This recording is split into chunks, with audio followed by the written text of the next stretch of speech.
Okay. Please take your seat so we can start. And I hope you all have, if you need, headsets or headphones. The interpretation is available in English, French, Spanish, and Arabic throughout all 3 days of these plenary sessions. I also been asked to tell you how they work. And you have to turn on the knob at the top of the receiver, and there you will find French for channel 1, Spanish for channel 2, and 3 is Arabic. Yes, and 4 is English, I suppose then. And you can turn on the volume at the top of the receiver. Dear all, speakers, guests, both in the room and online, it's a great honor for me to greet you all very welcome to this important conference, the 4th International Forum for Statistics, IFMS, here at Malmö University, and helping to organize this 3-day conference with the OECD, the IOM, and UNDESA. My name is Peter Bevelander, and I'm professor in international migration and ethnic relations here at Malmö University, as well as the director of the Malmö Institute for Migration Studies, and will host this first session. As you all know, the IFMS is an important meeting point for many, for high state officials, officials from large organizations dealing with international migration, representations for country-specific statistical organizations, and academia to discuss and present developments in international migration in general and statistical information on international migration and its consequences in particular. Again, like earlier IMFS conferences, this meeting will provide a unique opportunity for policymakers to interact with migration data experts and analysts and to benefit from their expertise in evaluating policy frameworks and comparing policy options. And as we all know, this is greatly needed in a world where international migration and its consequences is an issue very high on the political agenda. In this first opening speech, we especially welcome distinguished guest speakers from the organizing organizations and from the government of Sweden. We start this panel with a welcome speech by the Vice Chancellor, Professor Mia Rönnmar of Malmö University. Professor Rönnmar has served as Dean and Professor of Private Law at the Faculty of Law at Lund University and been guest researcher and teacher at, for example, London School of Economics, European University Institute, and Sydney Law School. Mia Rönnmar's teaching, research, and collaboration relate to labor law and industrial relations in a Swedish, comparative, and European perspective. Our second speaker is Mr. Stefano Scarpetta. He is Director of Employment, Labor and Social Affairs at the OECD since 2013. He is responsible for the design and the implementation of the strategy of the organization on labor market and social policy issues, international migration and health policy issues. As a member of the senior management team of the organization, he contributes to support and advance the strategic orientations of the OECD. Our third speaker, Mrs. Ukochi Daniels, will be on Zoom. Ms. Daniels was appointed as IOM's Deputy Director General of Operations since September 1st, 2021. Prior to this, she was Chief of Staff at the United Nations Relief and Works Agency for Palestine refugees, covering Jordan, Lebanon, Syria, and the occupied Palestine territorium. She was also the United Nations Resident Coordinator and Designated Official for Security in the Islamic Republic of Iran from 2018 to 2020. Before this, she had several important assignments for UNFPA. Our fourth speaker, also on Zoom type video, is Ms. Bjørg Sandskjær from Norway. She is the Assistant Secretary General for Policy Coordination in the Department of Economic and Social Affairs since March 25 at UNDESA. Ms. Sandskjær served as Deputy Minister for International Development at the Norwegian Ministry of Foreign Affairs from 21 to 25. In that role, she was responsible for the development of Norway's strategic vision and engagement in international development cooperation issues and played a key role in the negotiations on Norway's budgetary allocations for official development assistance, while also leading her country's engagement in multilateral processes and fora, including the high-level political forum on sustainable development. And last but not least, our fifth speaker is Anders Hall. He is the State Secretary to Swedish Minister of Migration, Johan Forsell, at the Ministry of Justice. In his role, he is responsible for overseeing migration and asylum policy, including the coordination of return procedures for individuals with expulsion orders. So let us begin with Professor Rønnemar. Please, the floor is yours.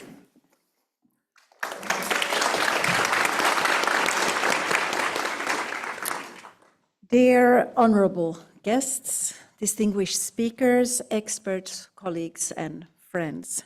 As Vice Chancellor, it is my great honor and pleasure to welcome you all to Malmö University for the 4th International Forum on Migration Statistics, organized by the OECD, the UNDESA, and the IOM. Malmö University is a young, open, and inclusive university with the aim set at the highest quality in research and education. Our university is globally and societally engaged, and our community encompasses more than 27,000 students and 2,000 staff members. Here at Malmö University, we address societal challenges through international, cross-cutting and multi- and interdisciplinary approaches in both research and education, and through innovation and collaboration with social actors. Presently, we are outlining our new 5-year strategy, setting clear and ambitious priorities.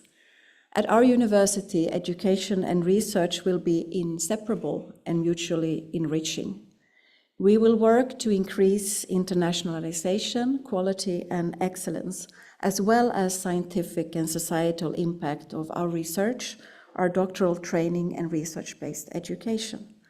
But at the same time, we will preserve and further develop the very unique profile and strength of Malmö University, which lies in diversity and in innovative and socially relevant education, to meet the evolving needs of society and of labor markets. In a time of global challenges, the role of universities and their contribution through the research-based knowledge and the promotion of critical thinking and open debate is more important than ever. Universities around the world are united by principles of academic freedom and autonomy, and we must all work together to safeguard the freedom and quality of research and education and contribute to democracy and societal development. As you have noticed, Malmö University is positioned in the heart of the city of Malmö and in the middle of a dynamic knowledge, innovation, and labor market region, currently in an interesting phase of change and expansion linked to the upcoming Fehmarn Belt connection.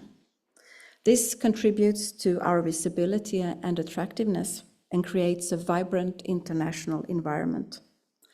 Actually, Malmö University itself has importantly contributed to the post-industrial transformation of the city of Malmö.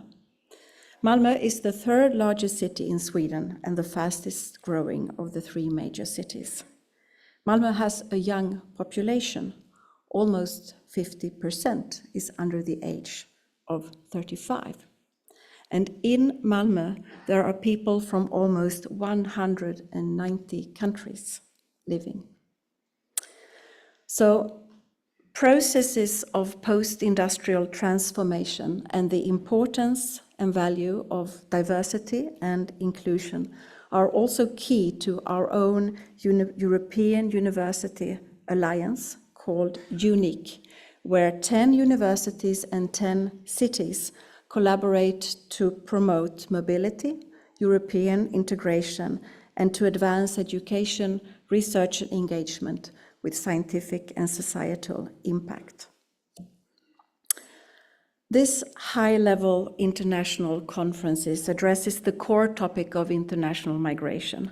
It gathers experts from a wide range of disciplines to discuss how migration statistics and valuation can be improved to advance the global understanding of international migration.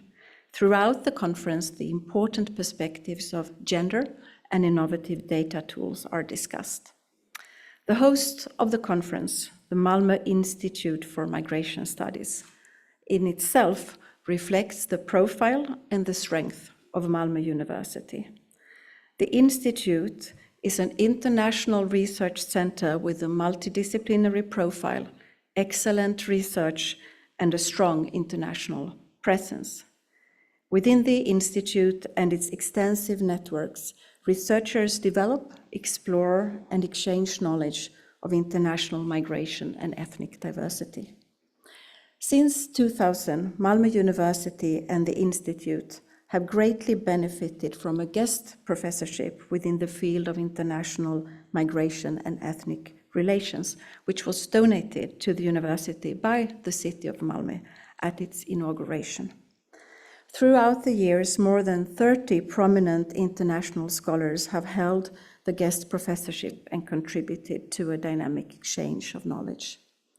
At the Institute, led by Director and Professor Peter Bevelander, researchers at all stages of their careers thrive and contribute to international scholarly discourse and policy development.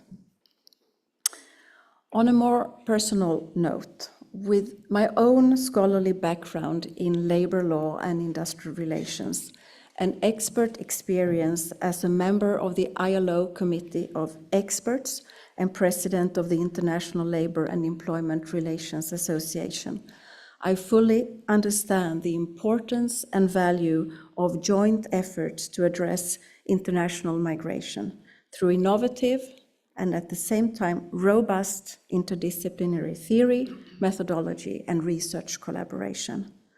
Ongoing dialogue between various stakeholders, including academia, international organizations, national governments, and NGOs, plays a vital role and contributes to knowledge-based policy development.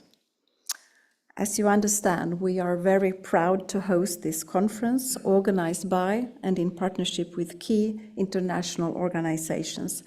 And we also want to express our warm thanks to the generous support that we have received from the government offices of Sweden, the German Federal Ministry of Labor and Social Affairs, Statistics Sweden, and the Marcus Wallenberg Foundation for International Scientific Collaboration. I know that you can look forward to interesting days with an impressive program, presentations by distinguished scholars and policymakers, stimulating discussion, and also of great importance, excellent opportunities for the exchange of best practices, networking, and the development of new collaborations. So to conclude, I want to express my thanks to everyone who has been involved in the planning and logistics of the conference. Once again, a warm welcome. I hope you will enjoy the conference, our university, and the city of Malmö. Thank you.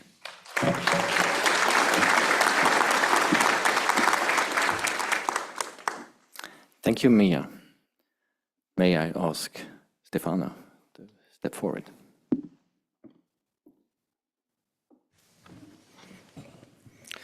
Thank you, Peter. Minister Pearson, Deputy Director General Daniels, State Secretary Hall, Vice Chancellor Ronmar, distinguished guests, ladies and gentlemen, let me say that it's really a great pleasure to welcome you all, also on behalf of the OECD, to the 4th International Forum on Migration Statistics that takes place in this beautiful city of Malmö. The event brings together leading experts, policymakers, statisticians, academics, international partners from around the world, and united all by the same commitment. And this is to improve the global understanding of international migration through robust and reliable data. We are especially pleased to organize again this event following the first inaugural session that took place in 2018 in Paris with our friends and esteemed partners from the International Organization on Migration and the United Nations Department of Economic and Social Affairs. Allow me also to take a moment to express our really sincere gratitude to the Malmö University, the Swedish authorities, and to the German General Ministry of Labour and Social Affairs. The German Federal Ministry currently chair our Working Party on Migration at the OECD and generally also support this initiative, which stands as a key milestone for the international community working on migration statistics. This forum is our direct contribution to the first objective of the Global Compact on Safe, Orderly, and Regular Migration, which is to strengthen the global evidence base on international migration by improving the collection, the analysis, the dissemination of high-quality, comparable migration data.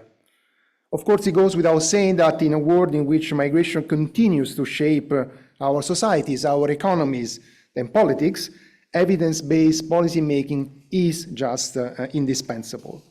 At UCD, we take this mission very seriously indeed, and we are proud to host and maintain 3 major international data sources on migration, each, we believe, contributing in its own way to advancing the knowledge, fostering informed dialogue, and guiding better policy decisions. Let me elaborate on these 3 main international data sources. The first certainly is the International Migration Database, which compiles national statistics across our member countries and standardizes them by key categories for permanent type migration. This database enables better cross-country comparisons of international migration flows. It allows us to identify key trends and drivers of migration, evaluate the impact of policy, and support more targeted government interventions. One example of the major insight you can get from this is actually the fact that family migration, as we all know in this community, but is not well known abroad, is actually the most important component of permanent migration to the OECD countries. Again, this is an important point of the work we are doing through this database. The second major OECD database on migration I'd like to mention, which have been developed over the more recent years, is actually Settling In database, which is maintained also in partnership with the European Commission. This is the most extensive cross-country database on the outcome and characteristics of immigrants and the native-born children. It covers OECD and EU countries, as well as selected non-OECD countries, and it spans a broad spectrum of integration dimension, of course, from employment to education, but also to housing, health, and social cohesion. It also includes contextual information on migrants' background and household characteristics, which are essential for understanding the different integration pathways and the outcome of integration policies. A key finding, again, emerging from this dataset is that while integration outcomes have certainly improved in most of the OECD countries over the past decade, public perceive actually the opposite. This simply points to the fact of how important having strong, reliable, comparable data is in order to dispel some of the misconception on this important point about integration of migrants.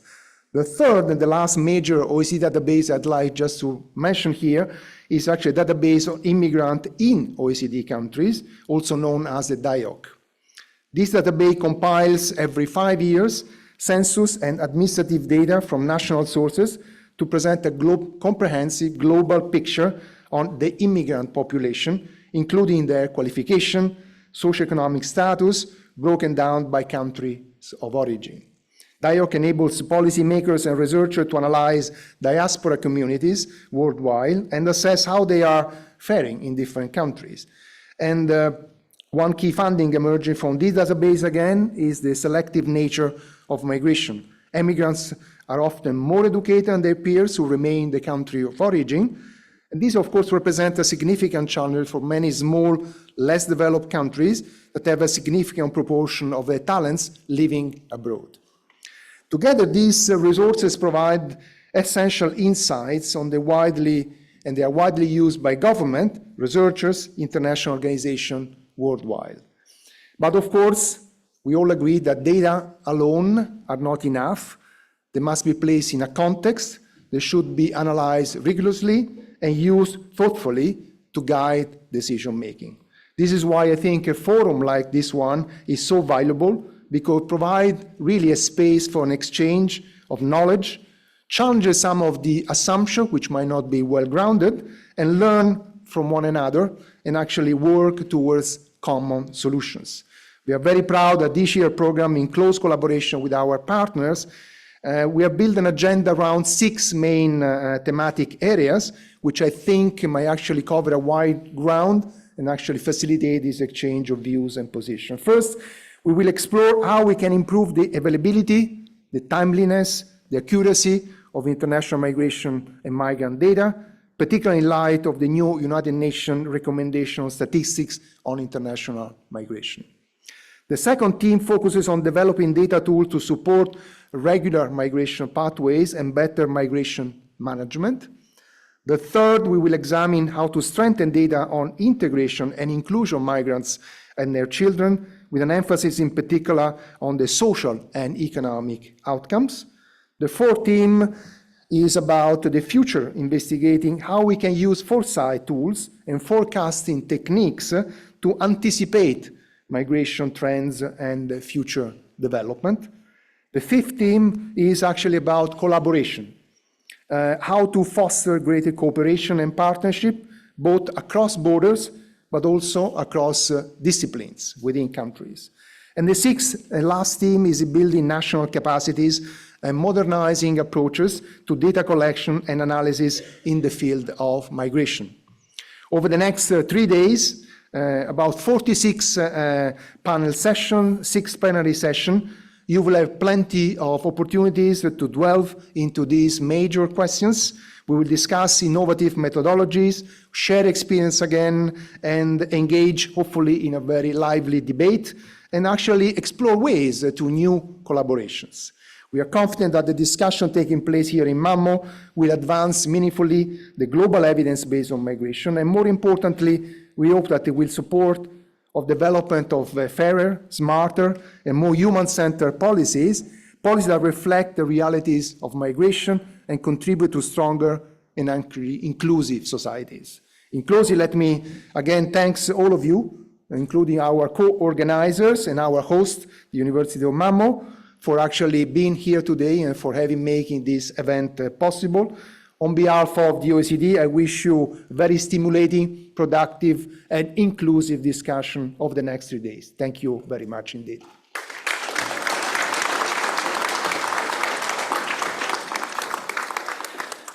Thank you, Stefano. This was very good. We're gonna have wonderful discussions in the next coming days. And I think now we turn to Zoom. Thank you very much, Pieter. Can you hear me?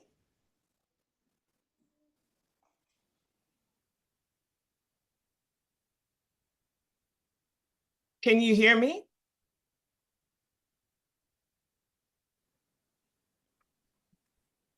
We can hear you in Zoom. Okay, and you can see me, right? Yep. Okay, fantastic. So first of all, I have to start, as the previous panelists did, by expressing my sincere gratitude to our hosts, the government of Sweden and Malmö University, as well as co-organizers, OECD and UNDESA, for their firm commitment to making this forum possible, which in its 4th iteration is really a vital platform for dialogue, innovation, and collaboration. I do have to express sincere apologies that I'm not in you with person. I tried my absolute very best yesterday, but between Swiss Air and the air traffic controllers, I don't know what was going on in European airspace yesterday. So I had no other option but to do this by Zoom. I really would have loved to be with you in person. Now, moving on to our current situation, you only have to watch the news or turn on social media to see the damage that incorrect or manipulated data and false narratives are having on migration and even on community stability. Protests and demonstrations in the recent weeks have been fueled by vitriol. They're stoking fear and pushing an absurd replacement theory rhetoric. It's deeply concerning. I can't say it enough. Robust, accurate, and relevant data is our best armor. We need to produce it, we need to share it, and we need to communicate it very effectively. Migration shapes economies, labor markets, and communities. It's also something that's it's deeply personal for me. I won't go into my full story, but my father went to university in Sweden. Swedish was my first language. My husband went to school in Sweden, actually in Malmö, and our first child was born in Malmö. So this is something that's deeply personal for me, as I said, and as it has shaped my lives, it is shaping many, many lives around the world. And it was really interesting to hear about the diversity in Malmö and the youthful population and the contribution migration has played. So as migration evolves, so too must our ability to measure, understand, and respond to it. Lack of nuanced data on human mobility is a major obstacle for efficiency and effectiveness of migration policies and responses. So hopefully my slides are working and we're now on slide 2. And moving on to the work we do at IOM, we support the use of administrative data. So for example, from border control, civil registration, as well as social protection to track human mobility along its continuum, meaning departures, arrivals, returns, and reintegration outcomes. Our data and analysis informs almost 90% of all of the UN humanitarian needs assessment and response plans, helping them to inform action that saves lives and informs financing and operational solutions to displacement. We also support countries in the Americas and in Africa to develop fair and ethical recruitment systems, track labor mobility flows, and analyze skill needs and labor market demands. In sub-Saharan Africa, our data on diaspora investments is informing development strategies and diaspora engagement policies. We are advancing anticipatory action and strategic foresight to better prepare governments and communities for future migration dynamics. So I was very pleased to hear my fellow panelists speaking about similar activities and similar approaches in OECD. And it's great that we're so well aligned on this. So for IOM, this includes integrating climate, conflict, demographic, and socioeconomic indicators to anticipate population movements before crises unfold. Now, the real story this year is about changing patterns and shifting dynamics. So from IOM's quarterly overview of migration routes, and with our next edition to be published shortly, what we see is that migration to Europe has seen a notable decline across nearly all major routes. The Central Mediterranean, which was once the busiest corridor, continues its steep drop, and even the Western African Atlantic route, which saw a surge in 2022 to 23, is now slowing down. In Europe, interceptions and returns in transit countries are expected to continue suppressing flows, and seasonal changes will likely be observed. Now, in the Americas, unprecedented shifts in the direction of flows have seen increasing numbers of people moving from now North to South America, while northbound flows have decreased significantly.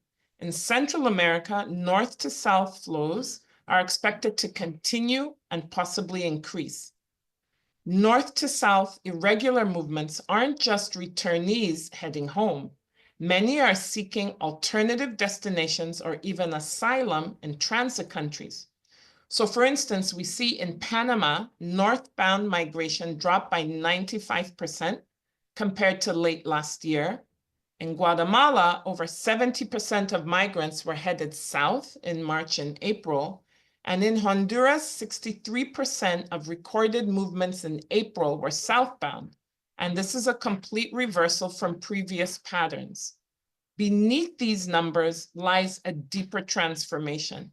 Who's moving and why is changing. Demographic shifts are reshaping the landscape. This isn't just a story of fewer arrivals. It's a story of new motivations, altered routes, and emerging geopolitical pressures. The pressures driving movement remain deeply rooted. Enforcement, climate, conflict, and policy are reshaping how and where people move, demanding agile, humane, and forward-looking responses. As highlighted in Objective 1 of the Global Compact for Safe, Orderly, and Regular Migration, accurate, timely, and disaggregated data is essential for evidence-based policymaking. It enables us to design policies that are inclusive, forward-looking, and effective. It helps us protect migrants, facilitate regular pathways, and address the adverse drivers of irregular migration. And it allows us to measure progress towards our global commitments, from the Sustainable Development Goals to the Global Compact for Migration. The adoption of the recently revised UN recommendations on statistics of international migration and temporary mobility in March was a significant milestone. Among other developments, for the first time, temporary mobility has been formally recognized within global statistical frameworks. These revised recommendations provide us with a robust normative framework, but their true value, of course, will only be achieved with implementation. And this is where we must now focus. Over the next 3 days, my hope and spirit is that this forum will serve as a platform to translate these standards into action, share best practices, and forge partnerships that will drive progress. And so, considering this, allow me to propose 3 priorities for you to keep in mind over the next 3 days. First, I propose that we fully embrace innovation. The future of migration statistics lies in our ability to harness the power of technology and data science, and in turn influence its design and outputs. For example, especially when it comes to topics like migration, we must ensure reliable sources of data, such as official statistics, are accessible and given appropriate weight when training artificial intelligence models. To accomplish this, IOM and other data stakeholders must embrace advanced methodologies to leverage existing data sources like administrative data while tapping into new innovative sources to enhance migration data and collection analysis.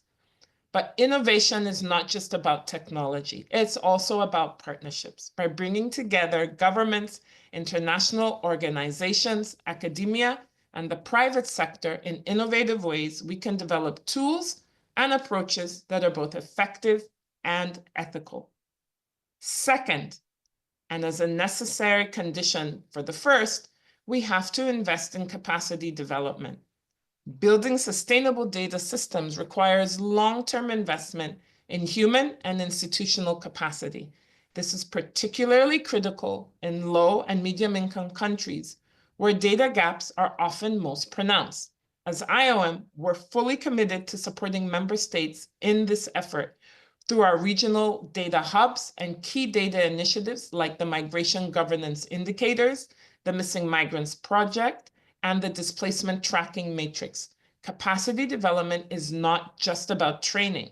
It's about fostering a culture of data, that values evidence-based decision-making at all levels. And third, we must strengthen international cooperation. Migration is a cross-border phenomenon that requires global solutions. The revised UN recommendations call for a more coordinated approach to migration data, involving not only statistical offices, but also migration authorities and other key stakeholders. I firmly believe this forum exemplifies the power of multi-stakeholder collaboration, bringing together data producers and users to align methodologies, share knowledge, and build trust. The International Organization for Migration stands ready to support you in this journey. Through our technical expertise, capacity development programs, and global partnerships, we're committed to helping you, our member states, and partners deliver on the promise of better data for better migration governance. In closing, I want to thank each of you for your dedication to this important work. It's been an honor, delight, and a pleasure for me to be part of this esteemed panel.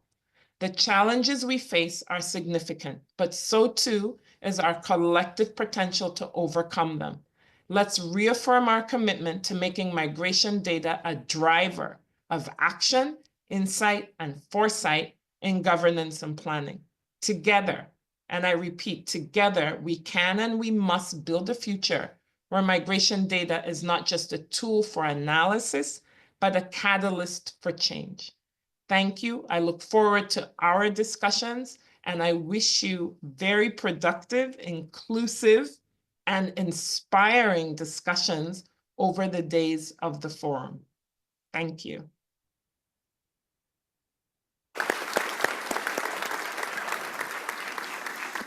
Thank you, Ms. Daniels. Thank you for your welcoming words and for your interesting and important contribution. We now go to the fourth speaker, which is on video, if I understood. Björk Sandkjær.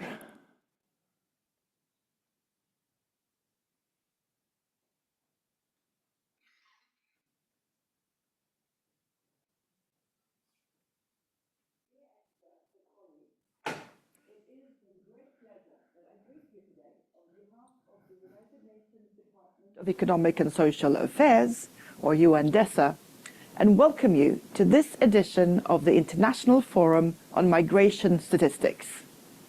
I apologize I could not be there with you in person, but I know DESA is well represented by my colleagues from the Population Division and the Statistics Division. This is the fourth time that my department has the honor of organizing the IFMS together with the Organization of Economic Cooperation and Development and the International Organization for Migration. And I would like to thank my dear colleagues, Mr. Stefano Scarpetta, Director of Employment, Labor and Social Affairs at the OECD, and Ms. Ugochi Daniels, Deputy Director General of IOM, and their teams for the tireless efforts and excellent cooperation in the preparation of this fourth edition of the Forum. And I would also like to thank His Excellency Mr. Anders Hall, State Secretary to the Minister for Migration of Sweden, and Professor Mia Rönnmar, the Vice Chancellor of Malmö University, for the generous support provided by the Government of Sweden and Malmö University. Ladies and gentlemen, we live in a time when misleading and dehumanizing narratives around international migrants and migration have become key drivers of policy making, with harmful consequences for migrants and the societies that host them. Objective information about the benefits and challenges of migration is needed to dispel such narratives and to guide evidence-based policy making. The Global Compact for Safe, Orderly and Regular Migration gives priority to addressing information and data gaps and strengthening national capacities for the collection, analysis and dissemination of data and statistics on international migration and migrants. The 2030 Agenda for Sustainable Development also recognizes the importance of supporting the production of high-quality, timely and reliable data disaggregated by migration status. Without doubt, the importance of having reliable data on international migrants and migration has never been higher than it is today. Ladies and gentlemen, over the past few years, we have made considerable progress in strengthening the evidence base on international migration, deepening our knowledge and understanding of both trends and policies. UNDESA recently released our latest estimates of the stock of international migrants residing in countries which are aggregated to depict regional and global patterns and trends. Our department also works closely with experts from around the world to establish global standards for definitions and classifications, so that the data on international migration and migrants from national statistical systems are harmonized and comparable. Now, despite this progress, the evidence base to inform local, national, and regional policymaking remains inadequate. And furthermore, our understanding of migration and its relationship to development remains incomplete. A lack of clarity about what international migration is and is not, about who should be counted as an international migrant for statistical purposes, and about how migration levels and trends could be measured, combined with information that is often incomplete and out of date, leads all too often to poor decision-making by policymakers and mistrust among the public. Now, dear colleagues, less than a year from now, the UN General Assembly will convene the second International Migration Review Forum, or IMRF, to follow up on the implementation of the Global Compact for safe, regular, and orderly migration. In preparation for the second IMRF, member states and stakeholders will take stock of progress in relation to the Global Compact's 23 objectives and its 10 guiding principles, highlighting challenges and lessons learned. It is critical that we continue to strengthen the evidence base and to document the positive contributions of safe, orderly, and regular migration, while highlighting the risks associated with irregular and unsafe migration. A better understanding of the linkages between migration and the transformative transitions affecting education, healthcare, food systems, jobs, and climate change can also help to accelerate progress.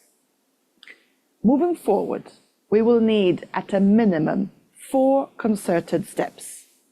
First, greater investments at the national and local levels in capacities to collect, analyze, and use migration data.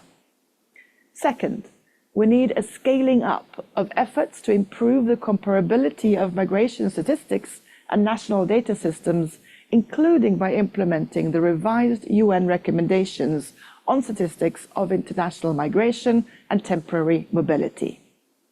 The endorsement this year by the United Nations Statistical Commission of the revised recommendations is an achievement of which we are especially proud, and I'm heartened to see that several member states will share their experience in implementing the new recommendations during this forum. So third, we will need a redoubling of efforts to disaggregate available information about the most vulnerable categories of migrants, including women and children. And fourth, progress on these topics will require greater support for high-quality research and analysis, examining the multifaceted relationship between international migration and development. Dear friends, having access to high-quality data and statistics on international migration and migrants is important, but it's clearly not enough. All too frequently, migration is presented as predominantly a south-north phenomenon, despite ample evidence that most migration occurs between countries within the same region.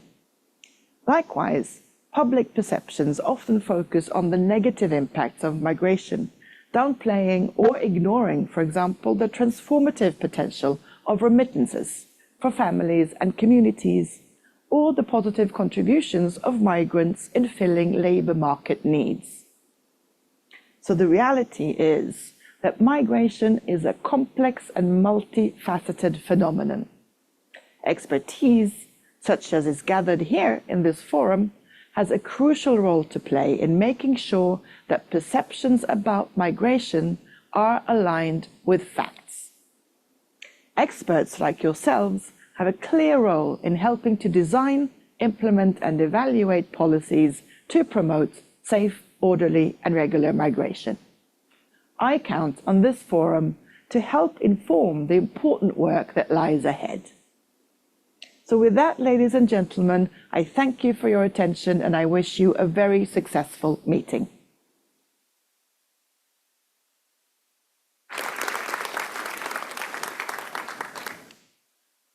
Finally, Anders Hall, please.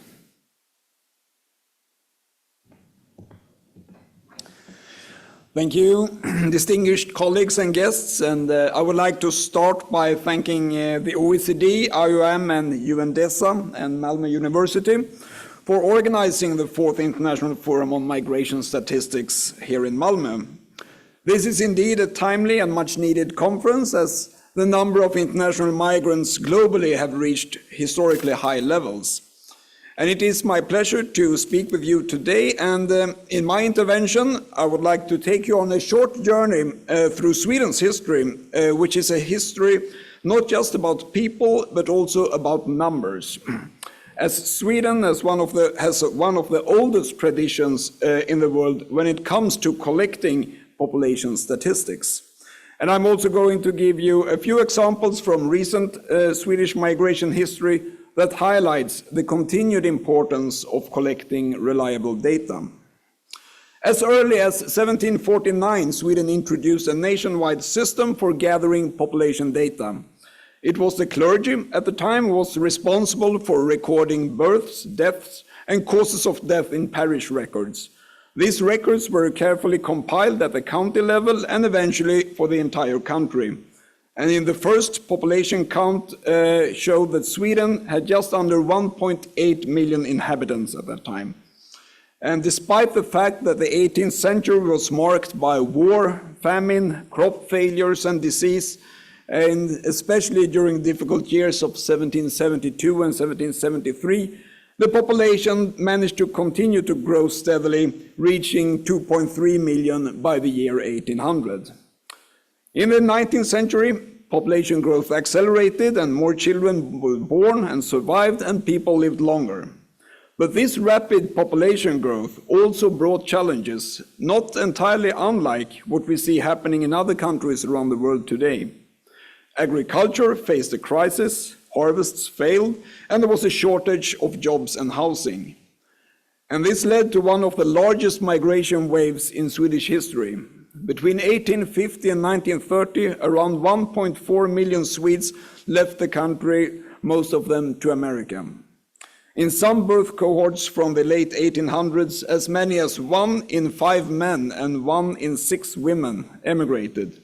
And Sweden was the 4th largest emigration country per capita to America, surpassed only by Ireland, Great Britain, and Norway. So by the turn of the century in 1900, Sweden had 5.1 million inhabitants, more than double the number in 1800. And without the large wave of emigration to America, the population would of course have been even larger. But at this time, industrialization began to take off, creating more jobs and improving living conditions in Sweden. And as a result, emigration to America started to decline. Following the Second World War and up until the mid-1970s, immigration to Sweden was primarily labor-driven.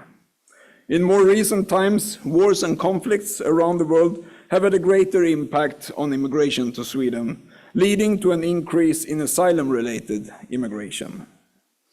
For decades, Sweden has taken on a significant responsibility, far beyond what many other countries have done. Between 1990 and 2022, Sweden received more than 1 million asylum seekers, and in 2014 to 2015 alone, more than 250,000 persons sought asylum in Sweden, including over 42,000 self-claimed unaccompanied minors.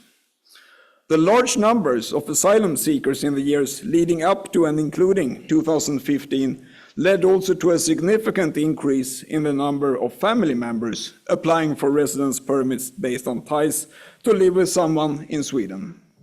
Between 2013 and 2022, nearly 350,000 persons were granted residence permits based on ties.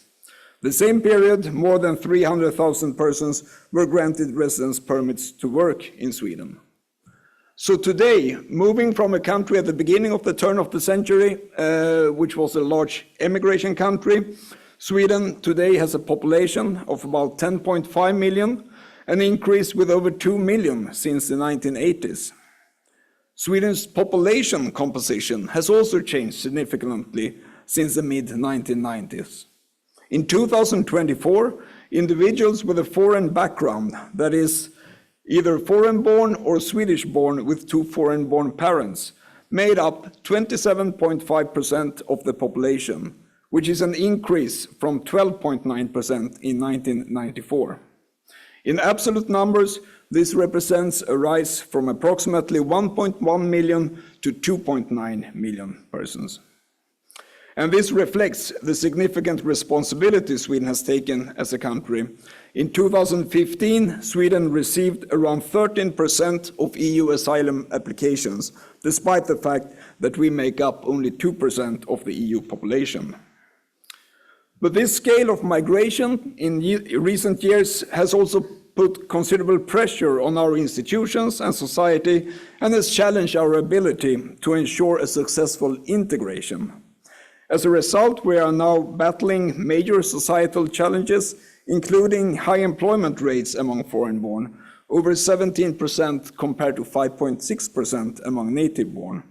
And in addition, we see socio-economic exclusion, dependency on welfare, parallel societies and values, as well as the increased challenges with honor-related oppression and anti-Semitism. And given the significant asylum-related immigration to Sweden in recent years, Sweden now needs a strict and sustainable migration policy, one that prioritizes highly skilled labor immigration while maintaining low levels of asylum migration. And this is why migration remains a top priority for the current government. We are reshaping our migration and integration policies to create better conditions for those who come here and for the society that receives them. And the goal is clear: to reduce asylum-related immigration to sustainable levels and to restore order in the system, and to ensure that those who are granted protection can truly become a part of the Swedish society. The aim of the reforms is to ensure a sustainable and responsible migration policy in line with international law. And integration is about both rights and responsibilities. Everyone who comes to Sweden must be prepared to learn the language, support themselves, respect our laws and values, and contribute to our shared future. Citizenship must be earned, not given without effort, and those who do not have the right to stay must return. At the same time, we do continue to welcome international talent. Sweden's competitiveness depends on our ability to attract skilled workers, researchers, and innovators from around the world. We are streamlining processes and removing barriers to ensure that Sweden remains an attractive destination for global expertise. Migration touches every region, every economy, and every community. It is a defining feature for our globalized world and a policy priority for many countries. But without accurate, timely, and comparable data, we cannot design effective migration policies, nor can we evaluate the impact of those policies that have been implemented. And this is where the value of data collection becomes clear. Data allows us to assess what actions are needed and to understand ex post what effects those actions have had. It is a foundation of evidence-based policymaking. And let me share an example from Sweden, where we have a long tradition of using register-based data. Our national registers, maintained by public authorities and research institutions, are a goldmine for understanding social and economic trends. These registers cover the entire population and can be linked at an individual level using unique personal identification numbers. And this allows researchers to follow individuals over time, complement survey data, and uncover patterns that would otherwise remain hidden. Register-based data has, for example, helped us to understand how migration background affects educational outcomes. We know, for example, that pupils with Swedish background generally perform better in school, but we also know that there are important differences within the group of pupils with foreign background. Those who immigrated before starting school tend to perform much better than those who arrived later. In fact, pupils who immigrated before school start have outcomes very close to the national average, while newly arrived pupils in the final year of compulsory school often struggle significantly. Another report used register-based research to explore the differences in education and labor market outcomes between groups with different backgrounds. And it shows, for example, that foreign-born women face particularly severe challenges with lower employment and income levels than men. But in contrast, some groups of native-born women with foreign backgrounds outperform men with similar backgrounds. And this kind of insights is possible only through register-based data, and it has real policy implications, because it tells us that early integration do matters, and it also points to where policy can make the greatest difference to improve, for example, labor market integration. And in order to manage migration in a fair and effective way, we must invest in data. We must build a system that allows us to track outcomes, evaluate interventions, and learn from experience. And we must work together across countries and institutions to ensure that our data is comparable, comprehensive, and actionable. Thank you for your attention, and I wish you a successful conference and nice day here in Malmö, a city where we, not thanks to migration statistics, but thanks to meteorological statistics, know that we have in average only 169 rainy days per year, and where the mean temperature in June is 15.9 degrees Celsius. As a matter of fact, thanks to historical data that goes back to 100 years, we know that on this day, exactly 100 years ago, the temperature in Malmö at 1 o'clock was 15.7 degrees Celsius, so we're doing slightly better today. Enjoy. Thank you.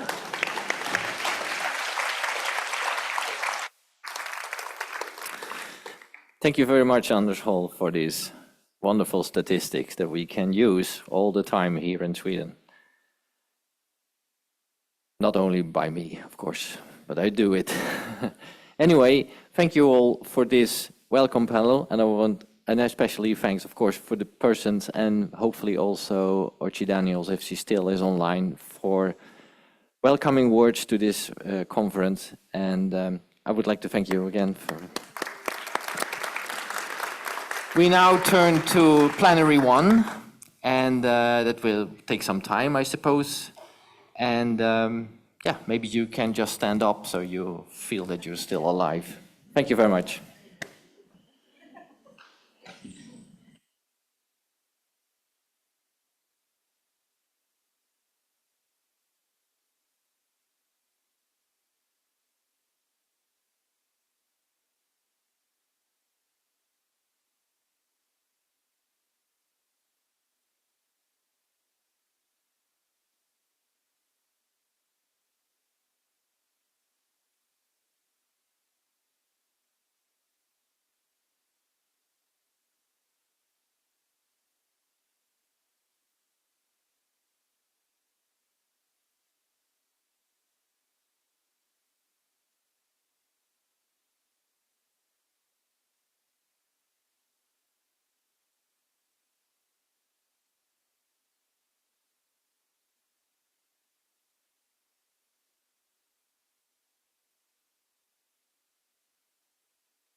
please, can you take your seat? We are resuming the conference. Thank you very much. We'll start in few seconds. Thanks a lot. Yep.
Is on? So, ladies and gentlemen, if you can take your seat, we can start the first plenary session.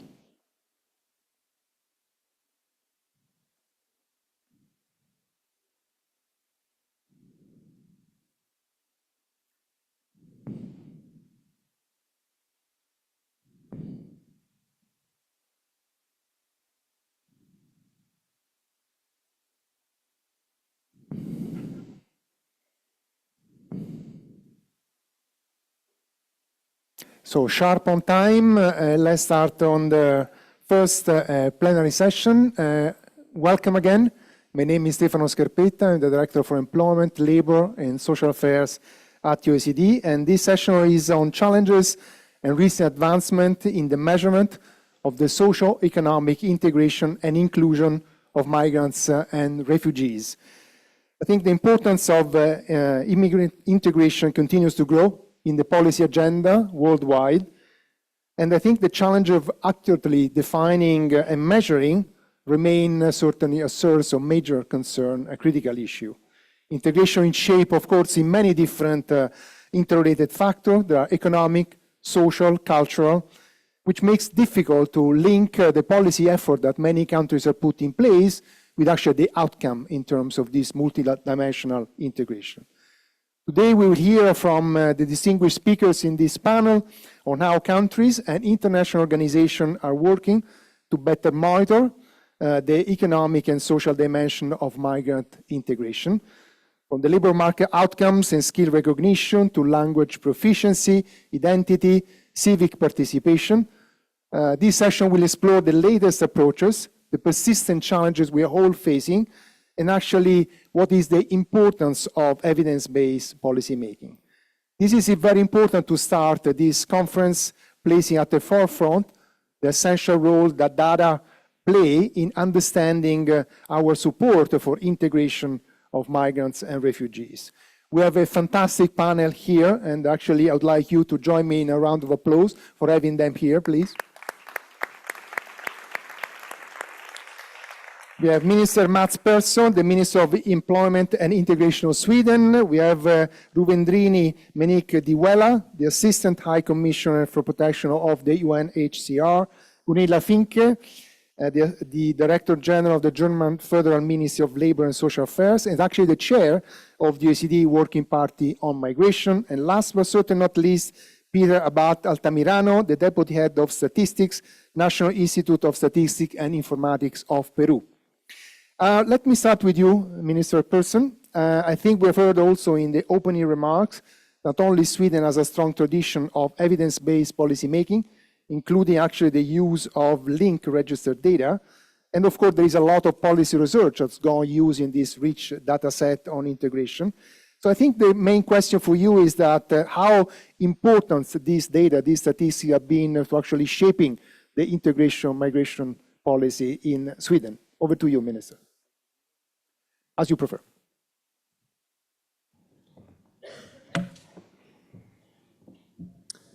Excellencies, ladies and gentlemen, thank you for inviting me to this opening remark on this very important forum on international migration. And it's also a pleasure for me to welcome you all to Sweden and to the southern part of Sweden. And this is actually the best part of our country. I live here, so not here in Malmö, but in Lund, 20k from here. And so this is actually the best part. Don't tell anyone though. And since we are in Sweden, I realize that you have been listening to Pete Bevelander and other people here, so you know a lot about Sweden and a lot about what we can do in Sweden. But I think that what we have, this is a very important topic in Sweden. And as many other countries, we received numerous refugees during the last years, and not at least during the refugee crisis here in Sweden in 2015. And in fact, Sweden has one of the largest proportions of foreign-born in the whole European Union. Around 20% of the Swedish population is born outside of Sweden. And one result of that is, and probably many of you already know that, is that Sweden has been having significant integration challenges and still does. And for example, we have a large difference in employment rate between native-born and foreign-born persons. And due to these challenges, the government, my own government, has seen a need to give the integration policy a new direction. And the new integration policy objective is based on the idea that people residing in Sweden are supposed to take a huge responsibility for becoming part of the Swedish society. So everyone who comes to Sweden should strive to become self-sufficient in terms economically, to learn the Swedish language and to understand how Sweden works and functions and respects our norms, rules and values. And in order to make this new integration objective more effective, we have also decided different types of sub-goals regarding social, cultural, economic, linguistic, and democratic integration in the Swedish society. And Sweden is a modern, typical Scandinavian welfare state, so we offer a lot of opportunities for individuals who come to Sweden. And most of these opportunities are actually for free. You don't have to pay anything to get these benefits. So there's a lot of opportunities, but we also have put high demands on your own responsibility. Adding to this, the government has also reformed the anti-exclusion policy because we have some problems regarding discrimination at the labor market, for example. I would like to emphasize the importance of schools and investing in education, because it's really, really important for adult people to reskill or upskill, and for young individuals to receive the right education in order to be able to integrate into the labor market. In Sweden, we believe in evidence-based policymaking, and that this is crucial. And we have a strong tradition measuring, for example, socioeconomic integration and inclusion of refugees. And we have a strong tradition of measuring economic and social integration using register data.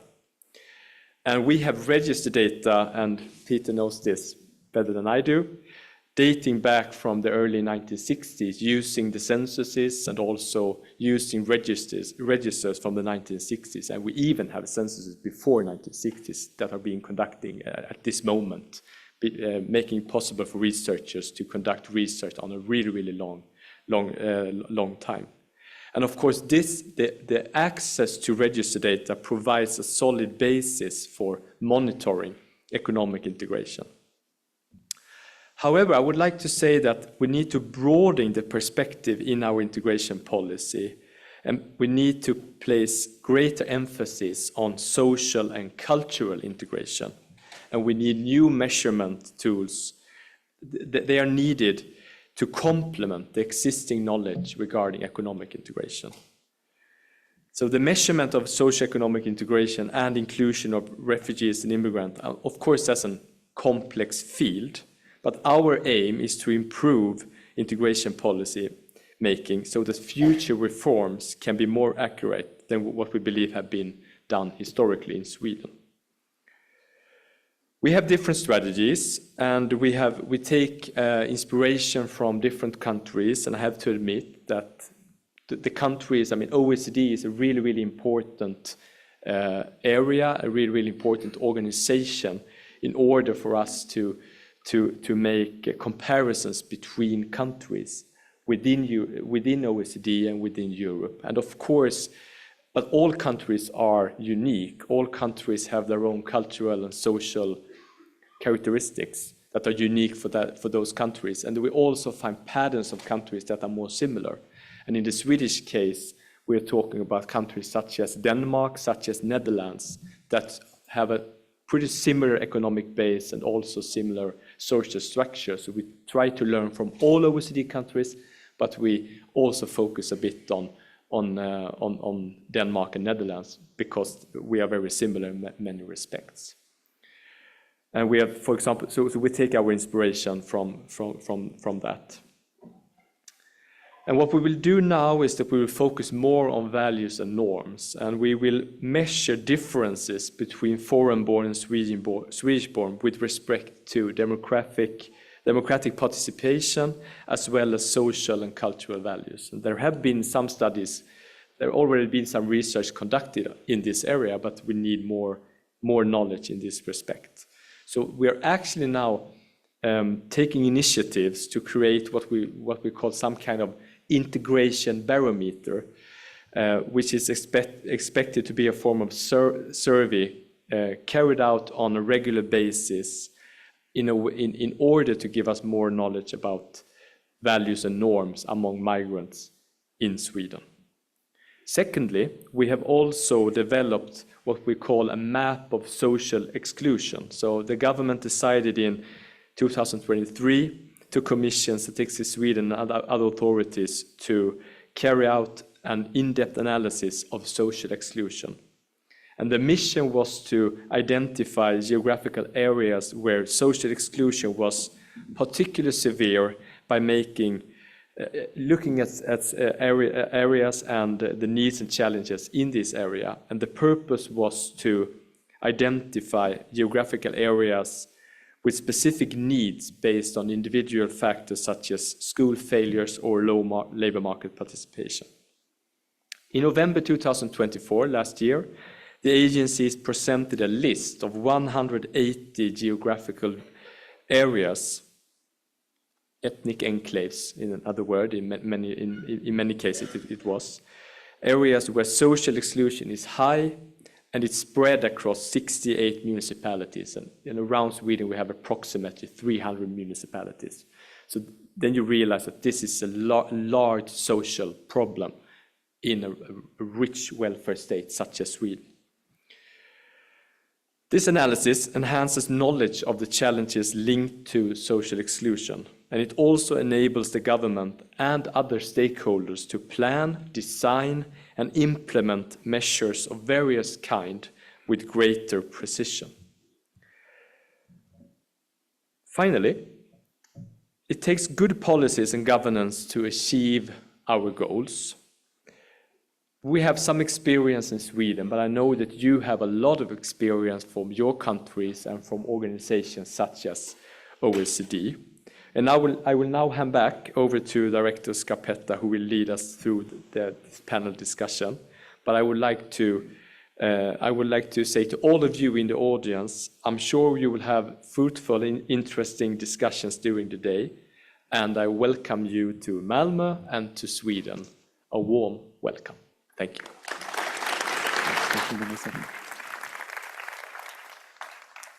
Thank you very much, Minister Persson. This was a very insightful speech you gave to us. You recall us that there are significant differences in Sweden, like I think in most of the countries, on the employment rate, but also the fact that you can rely on this very rich data set. And I think the important point you mentioned, among others, was a stronger focus on social integration and on the new integration barometer, which I think seems to be very important steps Sweden is indeed taking. I know that the minister is busy, might have to leave us pretty soon, so I just open the floor right away. If there are questions for the ministers, raise your hand. I think there must be a mic circulating. Anybody want to raise a question to the minister? This is your opportunity. Well, while people are thinking through, maybe I have a question for you, Minister. There is a mic over there if you want to use it. And for this sort of stronger effort on social integration and to populate this integration barometer, do you need more data, different type of data, or actually get the most out of the existing data you have in Sweden? No.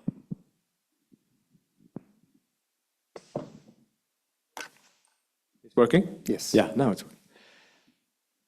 I used to be a researcher, so I will answer with typical research way of answering. There is always a need for more data. But I think there have been some services conducted, such as World Value Survey or European Social Survey. It's capturing a lot of these issues. What we're planning on in the Swedish context is to receive more data by conducting a lot more interview surveys regarding the migration population in Sweden, because we need more information and data regarding the values and social norms, and also the experience of living in Sweden. Because so we have some information that we already know from some studies, but we need more. We need to have more detailed information of the values among migrants. Because what we are experiencing in Sweden and the other European countries at the moment is that integration is not only about labor market or education, it's also very much about values. And the traditional European values, if I pronounce it that way, I think we need to protect that, and we need to make sure that new members of our societies, the asylum seekers, get the right information. And a lot of those individuals have flew from the home country, migrated to Europe because of our values. So we need to be proud about our values and to be really, really strong emphasizing these values. Thank you, Minister Pearson. I see a question over there and another one over there. So why don't we start with the lady in the middle? Thank you. My name's Anne Singleton. I'm from the University of Bristol, and I'm very glad to be at this meeting. I was one of the initiating organisers in the first round of this IFMS. I'd just like to ask, in your interesting talk, how you feel about the way in which the mapping of social exclusion is going to proceed, and whether the questions about values would include an openness or willingness to perhaps look at the values that European society might be missing, that some of the consequences of European values and the wars that are happening are a result of European hegemony, really, and believing that we have the best values and everybody else must integrate into our society. So how would it work if the mapping of social exclusion and the mapping of potentially useful new values could be combined, and that Swedish society, European society could learn from migrants? Thank you. Minister? Most European countries today, at least in Western Europe, are multicultural society in the sense that a large proportion of the population are foreign-born or have a background in another country. That's not the same thing as saying that multiculturalism, such as organizations or church having specific rights that are different from other individuals. I'm talking about multiculturalism, such as that a large proportion of the population have a foreign background. So that's a fact, and we need just to deal with that, so to speak. And a lot of kids growing up today, for them, having friends at school with an immigrant background is a natural thing, so to speak. So that's nothing. That's just to deal with, so to speak, and a natural thing, natural consequences of the migration flows. However, the perspective, this And I'm not saying that the questioner has this opinion. I don't think so. But the idea, this post-colonial idea that that European countries have a responsibility for what's happening around the world, I think that perspective has traditionally has meant that we have ended up on the wrong side dealing with migrants and dealing with integration policy. I think it's really, really important that we are very clear and very obvious about the rules that and the European values, and that we will never to any extent compromise on our European values in terms of, because that was what built our organizations such as OECD and built our prosperity and wealth around the world, that we saw the individual rights, the women's rights, and that we believe in tolerance, and that we believe in objective data and stuff like that. That's the foundation of our society. So I think it's a dangerous pathway to start walking on in a different way. Thank you, Minister. I think there was another question. That's the last question for the Minister, please. Yes, thank you. My name is Daunia Pavone, and I'm an independent consultant. There's a lot of focus on quantitative data in general, but from your words, I seem to understand that there has been some work done on qualitative data as well, especially when you talked about the values. I was wondering how that research, what kind of qualitative data, and how was that integrated into the results? Thank you. Thank you. For example, if we take World Value Survey, it's a combination of quantitative and qualitative data in the sense that it's surveys, which based on those surveys, they create this kind of index that Ingelhardt et al. Have created. And but besides that, they also have they're conducting qualitative research and interviews with, for example, the migrants, and at least what have been conducted in Sweden with the Migrant Value Survey, I think it's called, where they're conducting interviews with the migrants. And of course, you will receive both from this. One part will be quantitative and one part will be qualitative, and there is a lot of things to learn from that. But we need more information and more knowledge about the integration process. And for example, what kind of values will be more or less automatically, whether there will be an automatically convergence of values or norms, so to speak. And in what areas will there become a divergence or no convergence at all in values? And we have some information about that, but we need to know more. And just to give you, because this is not an academic seminar, although I like those, an example from reality is that in the Swedish context, for example, we have serious problems with different kinds of norms regarding young girls and their right to wear their own clothes, the right to meet whatever boy or girl they want to meet, and falling in love with who they want to. We have serious problems in Sweden regarding these issues, and that's driven by the migration population. And it's not to say that the migrants, they are not bad people, but they, of course not. But people coming from different cultural backgrounds and different cultural system, of course there is a tendency that you will not convert, there will not be a convergence in values from first day in the new country, of course not. But we need to know more about this pathway into Sweden in terms of values and norms, because it affects young girls in Sweden today. Thank you, Minister Pearson. I think we move to the second panelist. Thank you again for being with us today. So Mrs. Monique Diwella, the UNHCR, just published the new Global Force Displacement report just a few days ago. And can you give us an overview of where the world is actually heading with respect to forced displacement?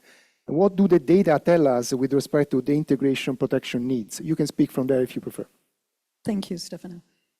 First of all, thank you very much to the co-organizers of this event for having invited UNHCR. I know we are a partner organization to the International Forum, And we are extremely grateful to see that forced displacement really is part, taking a prominent part in the agenda of this meeting. We are very thankful for that. All right, I must confess I'm a bit intimidated because I am not a statistician, nor am I an expert on data, and I know I'm confronted or surrounded by experts here. So bear with me if my intervention is going to be a lot less technical than the ones that you're certainly going to be hearing from the other experts on this panel. But let me start by saying my intervention is also going to be a bit depressing, so brace yourselves. One thing we all know is that the world is not in a very great place right now. There are almost 120 conflicts happening around the world today, involving almost 100 member states. Why am I saying this? Because this is a direct impact on the statistics and on the data, which directly impact the work of my organization, the UN High Commissioner for Refugees. So right now, we've just issued our Global Trends Report for basically forced displacement in the last 12 months. We have a staggering figure of 123 million forcibly displaced people in the world today. That is 1 out of every 67 people on this planet is forcibly displaced. Out of that, 49 million are children. And if you want to compare that population as a whole, that's pretty much equivalent to the entire population of Japan. So this is really to give you some perspective on the phenomenon of forced displacement in the world today. Now, there's also this massive misconception in the global north that most of the refugees, and out of these 123 million, over 42 million are refugees. So they have left the country of origin and sought asylum in another country. And over 73 million are internally displaced people. So they have been forced to leave their places of origin, but are still remaining within their own countries. Now, as I was saying, there's a misconception that all refugees are getting onto leaky boats or getting onto planes and trying to come to the global north. That is a huge misconception. 73% of the world's refugees are actually hosted by low-income or middle-income countries. Out of the top 5 refugee hosting countries, that's Uganda, Turkey, Iran, Colombia, and Germany. Only Germany is a high-income country. All the others are low-income or middle-income countries that are hosting refugees, billions of refugees, sometimes for decades.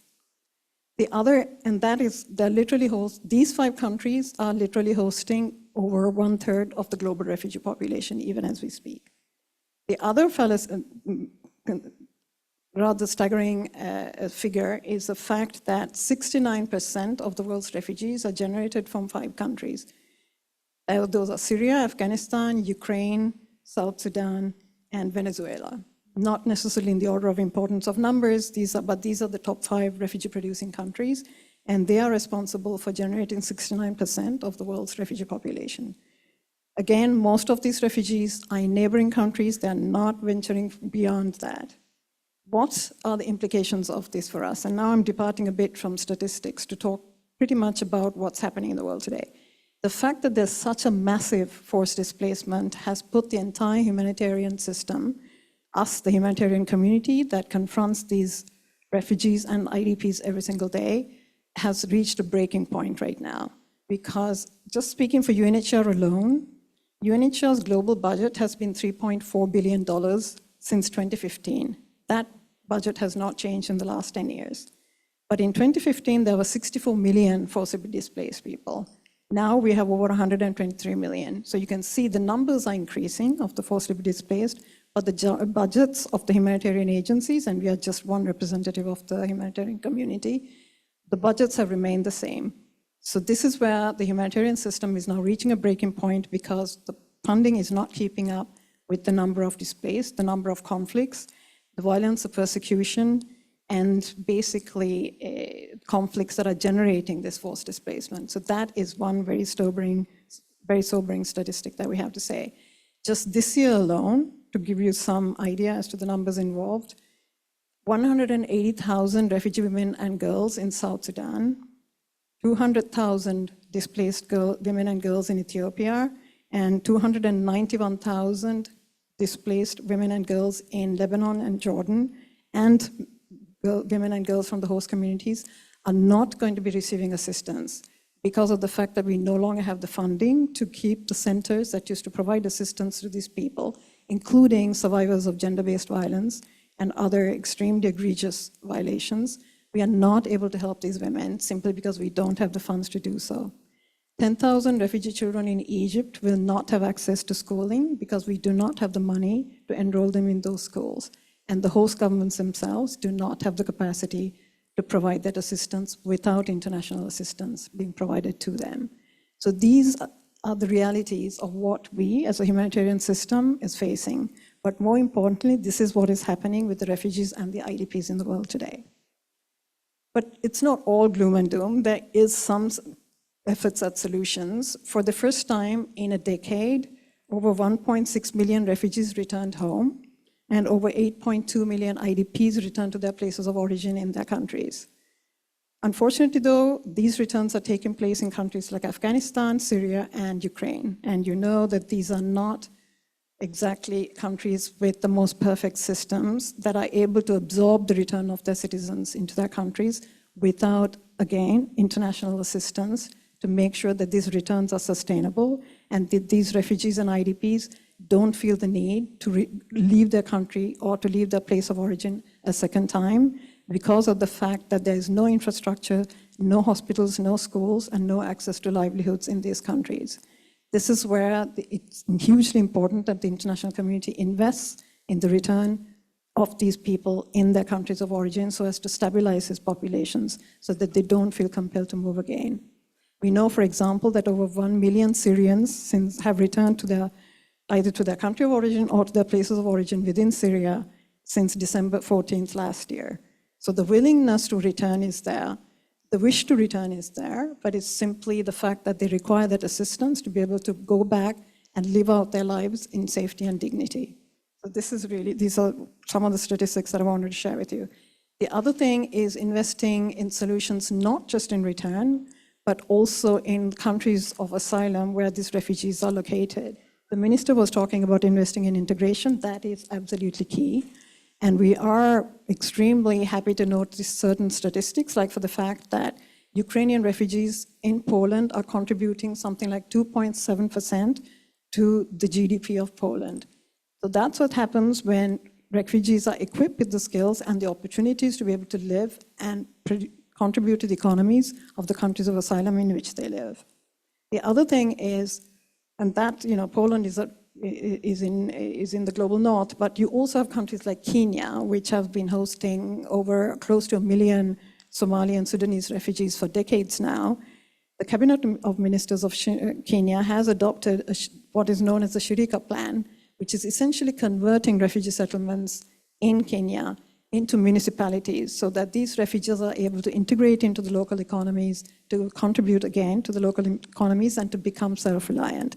So the emphasis on solutions is not just on returns, but it is also on ensuring the self-reliance and independence of the refugees in the countries of asylum where they are, so that they do not feel the need then to move onwards, to undertake extremely dangerous journeys sometimes to try and go to the global north because they're not receiving the kind of assistance and protection that they require in countries closer to home. The other thing I want to say is that socioeconomic data is critical to tailoring programs, and this is where the work that my colleagues like Tariq, who's the chief statistician of UNHCR, does is so key, because these do inform our programs worldwide. But that being said, statistics are numbers, and we do have to remember this. And again, I'm speaking as a humanitarian and less as an expert. Behind every figure that I've been quoting right now, there's a human face and a human tragedy. And that is the one thing we always have to keep in mind when we're dealing with data. These are not just numbers on a spreadsheet. You are literally talking about human lives. Thank you very much.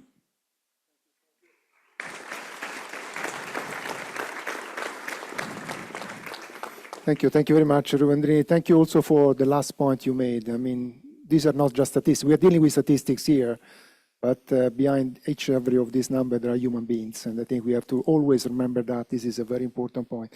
You recall us that the very sheer number of forcibly displaced people, many of whom are children, but also you recall us that many of displaced people actually are in low and middle income countries. And when we talk about integration, we also have to take into account how it is possible to actually promote integration policy when we are dealing with low and middle income countries. However, this again is a conference in particular on statistics. I would like to know There are many, probably, but what are some of the knowledge gap that affect, to some extent, the ability of UNHCR to operate in an effective way? So what are your wishes in terms of data and knowledge that we could possibly collectively try to enhance? Thank you. Yeah, I think there are three critical areas where we do suffer from a knowledge gap. One is, even for the refugees, we do not necessarily have disaggregated data for all refugee populations. We have for something like 79% of the global refugee population, we do have that data, but that means for almost 20% or a little over 20%, we don't. So we know that in 20% of the global refugee population, we have no idea about their gender, their nationality, their age, or what their profiles are. And that is critical because, as I said, data does inform the programs that we actually tailor and that we implement for these refugees. And part of that is because of the fact that some of these refugees are located in countries where there is no governmental capacity to be able to provide the kind of disaggregated data that we require. So that's certainly one very critical gap. The other critical gap is when we're talking about integration, again, we don't really have data for that. We are basing our statistics on, for example, the number of refugees who acquired citizenship in their countries of asylum. And we know that 89,000 acquired citizenship in the last 12 months. And we know, for example, that a certain number of refugees have acquired permanent residency in their countries as well, in their asylum countries as well. But again, only 26 member states have reported on permanent residency of refugees in their countries. So you see there's a huge knowledge gap. That means for the rest of the countries, we actually have no idea. So we are using the naturalization statistics and the permanent residency statistics as proxies for assessing the level of integration of refugees in their countries of asylum. But as you can see, that's very anecdotal data. This is not exactly accurate. And again, very hard for us then to base our policies and our programs because of that lack of knowledge. And I think the third critical area is one thing that perhaps not everybody knows is that UNHCR also has a mandate for stateless persons. We were told by the General Assembly to try and reduce statelessness and to assist governments in ensuring that people without nationality acquire some form of citizenship and nationality. For the last 12 years or so, UNHCR has been using the figure of 4.4 million stateless persons in the world. We know that to be severely underreported. Most countries, including many with significant stateless populations, are not reporting, not providing that data. So though we say 4.4 million, we know that that's not a real number. That's not reflective at all of the actual dimensions of statelessness in the world today. So I think those are some of the very critical data gaps that we have right now. Thank you so much, Ruvendrini. Thank you. You are going to be staying with us, so I'm sure there will be questions, but let's move to the other panelists, and then certainly we'll be able to go back to you. Mrs. Fink, dear Gunilla, among other things, you are in charge of policy development for the labor market integration of immigrants in Germany. And Germany certainly has seen a lot of vulnerable migrants over the past year, first from the asylum seeker from Syria and Afghanistan, more recently, of course, the beneficiaries of temporary protection from Ukraine. Can you tell us what have been sort of the role of information to shape information and data to shape the adaptation of labor market integration policy in Germany over the course of this decade or so, 15 years, I shall say. Over to you. Thank you so much, Stefano, and thank you so much for the invitation. I think data is always something everyone wants and no one wants to provide and gather. So I think this is a great group of people being here today. I'd quickly like to look at some of the data sources because, of course, we think of ourselves, or we would like to think of ourselves as using data to inform our policy choices. So I think data is really important, data sources. One example of where we use data to really change some of the policies we had with what is called the job turbo for a quicker and more sustainable integration of refugees, and also sort of a little bit maybe the way ahead. So one of the issues we have in Germany is that we are still using the central register of foreigners, which is a central information platform. It has 32 million data records, and it is one of the largest automated public administration registers we have in Germany. We use that for a lot of our immigration procedures. We use it for giving visa and titles once people in the country, also for refugees. But we also use it for checking whether people are entitled to social benefits. We're noting social benefit in it. And it's a large data set that has been growing over all the last years. We've also included more aspects that are in there. We want to use it better for having a data exchange between different authorities. To give you an idea, it's 16,000 authorities that are entitled to access that data set, and at every single day, 160,000 individual users access the data set. And so reforming that central register of foreigners is really a huge challenge. It started off small. If you had known ahead that you would need it for that, you would have, of course, organized it differently, but now you're stuck with it in a way. So I'm just saying that bluntly because I think this is part of one of the problems so a lot of countries are facing. You start with something, you can't change it, but you're sort of working on the open heart in a sense. You need to improve the register while still using it. So this is a huge challenge, and we're facing that. For the employment, we are basically looking at the statistics of our Federal Agency of Employment that has good data on employment rates, unemployment rates, of course, benefits usage, the participation in measures, and we can break that also down by regions, different groups, really go down pretty deep in details. And we can add to it all the good work that is done at their research institute. They have their own research institute, which I think is really great potential we have there, which also, for example, has integrated employment biography, so you can follow specific people over their trajectory into and out the labor market, how they get in again, and you can use that for immigrants and refugees as well.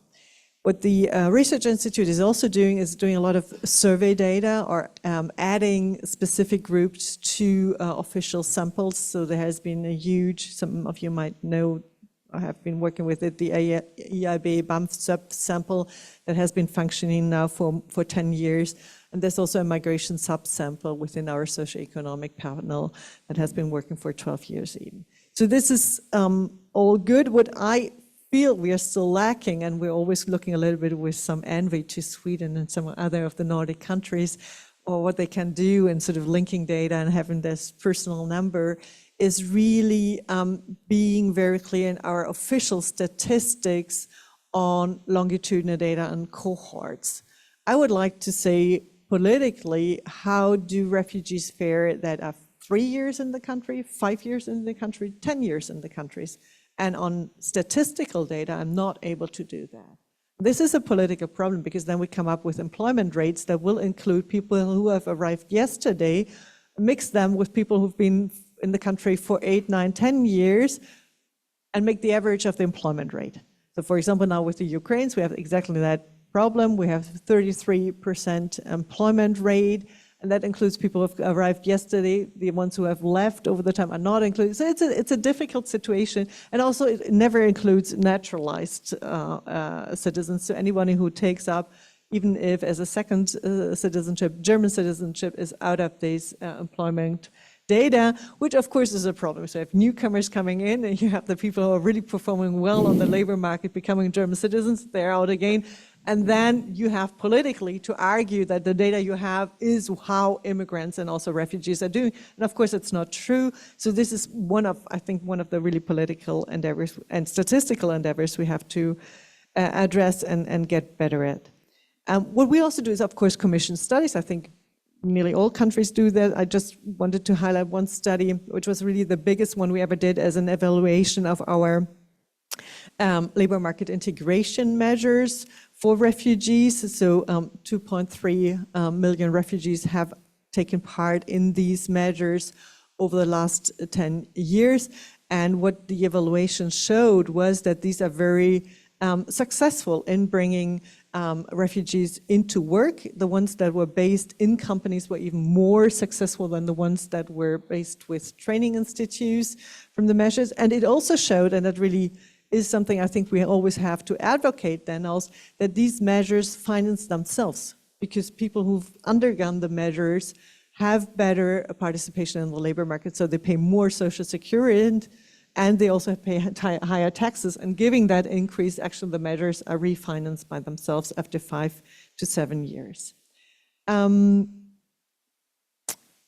When we got data from especially the Ukrainian population, but also, of course, still refugee population from sort of the most important refugee origin countries, that showed that really we are spending a lot of time on language acquisition, much longer than many other European countries, and that our results for labor market integration are not always as good as you would expect afterwards. We have changed the policy about 2 years ago in 23 and come up with what we call a job turbo action plan. So we changed sort of our goal of going all the way to B2 language skills according to the European framework, and said, no, once you've taken the integration class that should lead you to B1, many cases only to A2, you should get work experience. You should get work experience because work experience will actually motivate you, will make you understand the German labor market, and will help you really find a job. So we're now really pushing a lot of resources into the graduates of that integration course. They are under a very tight sort of meeting schedule. Every 6 weeks, on average, they're being asked to meet their placement counselor. And it is discussed on how they can actually find an opportunity in the labor market. And the results are very, very good. So this is what is actually for us really helpful. We are having an upward battle because the gender situation on the German labor market is not good. We have 10 times more people looking for a helper's job than we have helper positions available. But the integration has been working well, and it also has led to 60% working on a skilled, so really skilled or expert level, which we are really proud of. The job turbo also has a third phase where you say, once you have gotten that working experience, we really want to make sure that there's more qualification on the job. That's something we have not been very good in the past, so we're striving to improve there. And to be sure that people that enter a certain area, a certain sector at a lower level than their real competencies are, will actually move up while they're still working, or they might actually go out, take a full-time class, and then come back to really exit that level that fits their competencies. For the Ukrainians, it has meant that we have an additional 300,000 Ukrainians in work, and the whole increase in our social security paying workforce has come from the refugee population in the last 2 years. So that is always also something that is really important to show the contribution of refugees, as you mentioned for Poland, the contribution of refugees to the general labor market and to the demographics on this labor market. Maybe looking a little bit, also we're very proud we got a good evaluation right now from Stanford and Zurich. So this is always something nice if you get international researchers to start researching something you didn't even commission the research, but they just got interested and did that. So this is also helpful. Looking at the way ahead, maybe just quickly, I think that expanding again once more this register, I talked about the register of foreigners, but also to improve the data exchange between authorities really is something that we really have to work on, besides being able to differentiate different cohorts of migrants. Thank you. Thank you very much, Gunilla.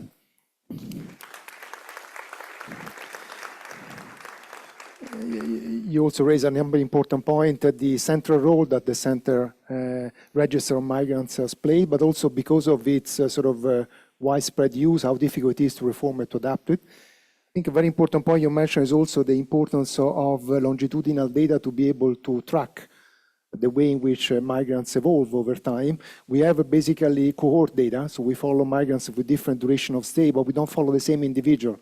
So certainly the point about longitudinal data is an important one. I'm very pleased also that you mentioned the evaluation of the integration effort. This is something all countries have to do to understand exactly what works and what doesn't work, and actually the role of employers in the process of integration. And last but not least, certainly this is to some extent something we have been working a lot at UCD, also to assess the contribution of migrants to our labor market and to our economy. I would like to go back to a point that Minister Pearson was mentioning before. I think we might do better in order to understand, assess the integration from the point of view of the labor market, bit less when it comes into the integration in our society, so the social integration. So are there efforts in Germany to try to, of course, they are closely linked, the labor market, social integration, but are there efforts, reflection going on in Germany about how to improve our knowledge, our understanding about the social integration of migrants and refugees in Germany? I think this is a really important question in the sense of that, of course, they're linked, but they're not the same, no? So you meet colleagues at your workplace, you make a living because you have an income, so it's kind of prerequisites for your social integration, but it doesn't amount to be the same. What we find in Germany is that, and I think this is even more so than in many other European countries, German language skills are really important for social integration. They're important for the workplace, but they're even more so for social integration. And people also really complain about that. So what we have on average is that 80% of our immigrant population says they have good social contacts with non-immigrants. Of the non-immigrants, only 40% have good contacts with the immigrant population. So it also shows, of course, that there's not an equal regional distribution of immigrants. But then asking, and also not only refugees, but also highly qualified, asking them about how they experience their social integration. There's a number of obstacles that come up. So we just had a study that found out that 40% of those immigrants said that they had trouble finding German-speaking friends. So I think this is quite a high number, and they had reached out and wanted to, but still found it difficult. Housing is still an issue, finding good housing and getting sort of social integration in your community, be that in the sports club, everything, 30% said it was an issue. Integration of children in schools and daycare, finding a good school, having the kids feel at home in school is an issue for 30% again. And the partner finding a job also often becomes a problem, with a fourth of immigrants saying that that is a difficulty for them. This is really, I think, important for the refugee population, but also, of course, for labor migrants, because it's the same reasons that then lead to emigration or further migration. And actually, Germany is experiencing quite a lot of emigration of labor migrants, be that from within the European Union, but also from third countries, or further remigration. It's about half-half. Half people go back, half people move on to different countries. And I think this is something we have to address. We have to make sure that people feel more at home in Germany to really stay on, and also, of course, to contribute. Looking a little bit maybe on contribution, volunteering is much lower within the immigrant populations, about a fifth of the immigrant population that volunteers, while half of Germans volunteer. So of course, that's something we're also looking at, what could help people become more active in their local community, then also to volunteer. What is interesting, I want to mention that because there's so much debate about a special difficulty of Muslims. We had quite a huge study. It's not quite current, but it was a very good, methodologically well done study about Muslim life in Germany. And that showed that the influence of religion on social integration is significantly, for Germany at least, overestimated, that it's not the religion, but it's actually the culture of the country of origin. So that if you have people from the same country of origin with a different religion, there's actually no difference to the Muslim population from that country. So I think this is something to keep in mind, and also, of course, it does still mean that you have to address the challenges, but it's maybe a way to reframe it instead of sort of becoming so much about religion. And maybe sort of to have at least one bright note here about data that shows how immigrants feel connected to the country. I think these data are still very good. And I think so that the aspiration is to feel connected, and it's also sort of the most dominant sentiment. So within the immigrant population, between immigrants, 83% say they are connected. Second generation, 87, and with only one immigrant parent, 94. So this is very comparable to Germans saying the same. So I think also, and you can feel connected to the country of origin and feel connected to Germany. So this would be my last sort of political thing on the social integration. We should not make it an either or, no? It's strong connections to the country of origin, to your community, to the host country in general that help. And being active on the communal level is what really makes you feel socially integrated and actually also produces social integration. Thank you. Thank you. Thank you indeed, Gunilla. I mean,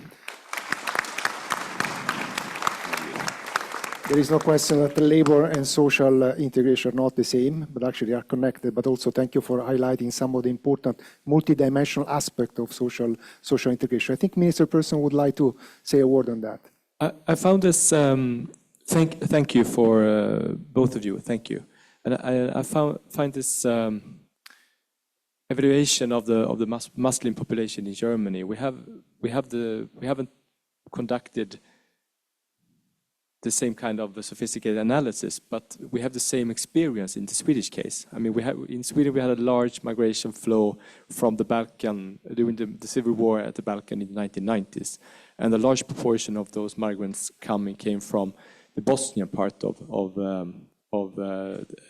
and they were Muslims, so to speak. But the tradition in the Bosnian society or in the whole former Yugoslavian society was that women should work. So even though having a Muslim background, coming to Sweden didn't have any effect or small effect, because the tradition in the home country was that women should work. More recently, we'll have a large migration flow from Syria during the civil war in Syria, where, I mean, the whole civil war was about the Sunni Muslims, Shia Muslims, Christian population, and Alawites, secular population. And we have the same experience that the religion it's a tradition. There are country-specific effects that are just as important as religion. I think that's really important. The good thing about that is that then we know that we have to use knowledge about the home country to a much higher extent when we are implementing the integration policy. Given your background, where you come from, what is and there are a lot of studies about female labor force participation in the home country and its effect on the labor force participation among women in the new country. So I think this is, I want to add, it's in line with our experience here in Sweden. So thank you for that. Thank you, Minister. I'd like to go to Mr. Altamirano, because of course Peru has been mentioned also earlier on this morning because of the large inflow of displaced persons from Venezuela in a very short time frame. So I think from the National Statistical Office, I think it would be important to hear how we have adjusted to these new phenomena, large scale, in terms of providing the data that might be important in order to actually respond to this major challenge. Over to you. Bien, muchas gracias. Primero, buenos días a todos ustedes, colegas. En primer lugar, quiero agradecer a la OCDE, a la Oficina Internacional de Migraciones y también a las Naciones Unidas por esta cordial invitación para participar en este importante fórum para las estadísticas de migraciones. También a la Universidad de Malmö, a la Oficina de Estadística y al Gobierno de Suecia por acogernos aquí. También hay que hablar del excelente clima que en estos momentos tenemos en Suecia. Muchas gracias por informarnos también sobre eso. Traigo a este fórum los saludos del señor Gaspar Morán. Él es el jefe del Instituto Nacional de Estadística e Informática. Para mí es un placer acompañarlos en esta temática. Quiero contarles que la migración venezolana al Perú ha atravesado distintos momentos que reflejan tanto la evolución del contexto sociopolítico regional como la respuesta institucional del Estado peruano. Un punto de inflexión importante se dio en el año 2018, cuando el país experimentó una de las mayores oleadas migratorias. En realidad, históricamente, en el Perú no teníamos inmigrantes extranjeros a ese nivel. Y aquí quiero mencionarles un contexto, ¿no? Un contexto económico. Les cuento que en el año 2000 el tipo de cambio era de 3,5 soles por dólar. Y hoy en día, en los primeros 5 meses del año, el tipo de cambio es de 3,7. La diferencia en 25 años ha sido de apenas 20 céntimos en el tipo de cambio por cada dólar. Estamos hablando de una política monetaria estable y también la producción. El Perú ha crecido desde el año 2000 al año 2019 en 4,8% promedio anual, muy por encima de la tasa de población. La inflación en el año 2018 fue de 2,19% y actualmente, por ejemplo, en el año 2025 la inflación acumulada es de 1,2%. Pero, ¿y las cifras de pobreza? Podemos ver de tener en el año 2010 cerca de 31% de pobreza, en el año de 2019 la cifra era de 20%. Pero no creo que la migración venezolana se haya dado por estas cifras de estabilidad monetaria. Yo creo que la gran mayoría de venezolanos ignora o ignoraba estos datos estadísticos en el momento de emigrar en el año 2018. Pero yo creo que sí conocían muy bien cómo estaban sus indicadores y cuáles eran estos indicadores que vivían en carne propia, que en el año 2018, año en que empieza el fuerte desplazamiento de la población venezolana, la inflación oficial anual en Venezuela era de 130.000% en el año. Esto hace que realmente este cambio y esta fuerte migración que haya configurado todo un cambio también en las políticas migratorias. En el año 2022, el Perú endureció su política migratoria y ya no era tan fácil ingresar al Perú. Fíjense que en el año 2018, solamente el 2% de la población venezolana no ingresó por un control migratorio. En el año 2022, esta cifra subió a 27,2%. O sea, el 27% de la población venezolana en el año 2022 no había pasado por migraciones, de tal forma que no se conocía este número.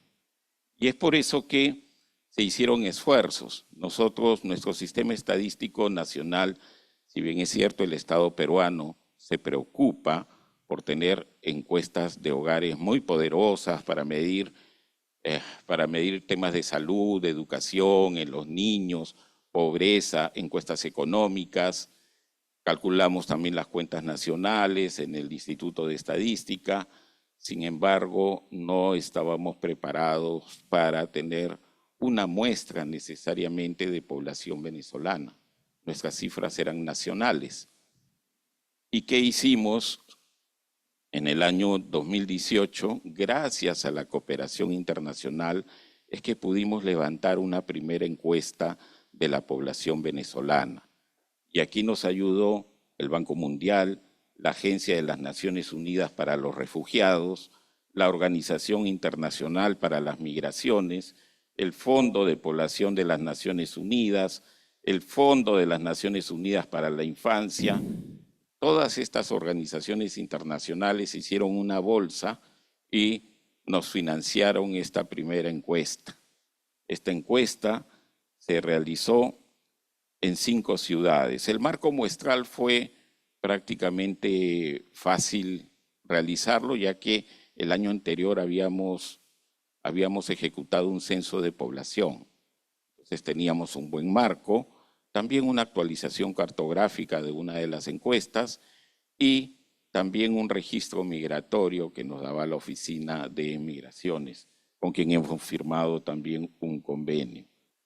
Pues con esa ayuda es que realizamos la primera encuesta que nos dio unos resultados muy importantes, pero realizamos también una segunda encuesta en el año 2022, segunda encuesta de la población venezolana. Y aquí nos ayudó también ACNUR, el Banco Mundial, UNICEF, prácticamente las mismas organizaciones. Y para el año 2022 sí, la información censal ya estaba un poco distante del año 2017. Tuvimos que hacer esfuerzos para utilizar una actualización cartográfica que realizamos de una encuesta de empleo muy importante y también el registro de migraciones que nos dicen dónde estaban ubicados en ese momento la población venezolana. Se analizaron también en ese año, junto con esta encuesta, registros administrativos de RENIEC, que es la oficina que nos da los datos civiles, también información de remesas del Banco Central de Reserva, información del Ministerio de Trabajo, de la Superintendencia Nacional de Educación, información de registros administrativos que también analizamos para corroborar o que haya coherencia en la información tanto estadística como de registros administrativos.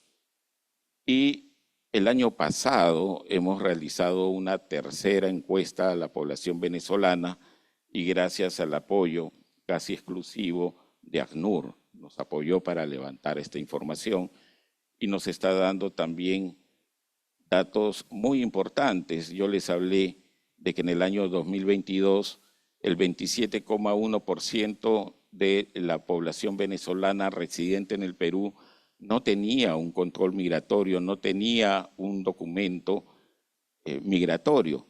En el año 2024, el año pasado, esta cifra se ha reducido a 13,7%. Es el primer dato que tenemos de la tercera encuesta a la población venezolana. El próximo mes, bueno, prometo que vamos a publicar los resultados y se van a dar, o vamos a hacer una reunión para que esta publicación pueda estar en idioma inglés y en la página web institucional.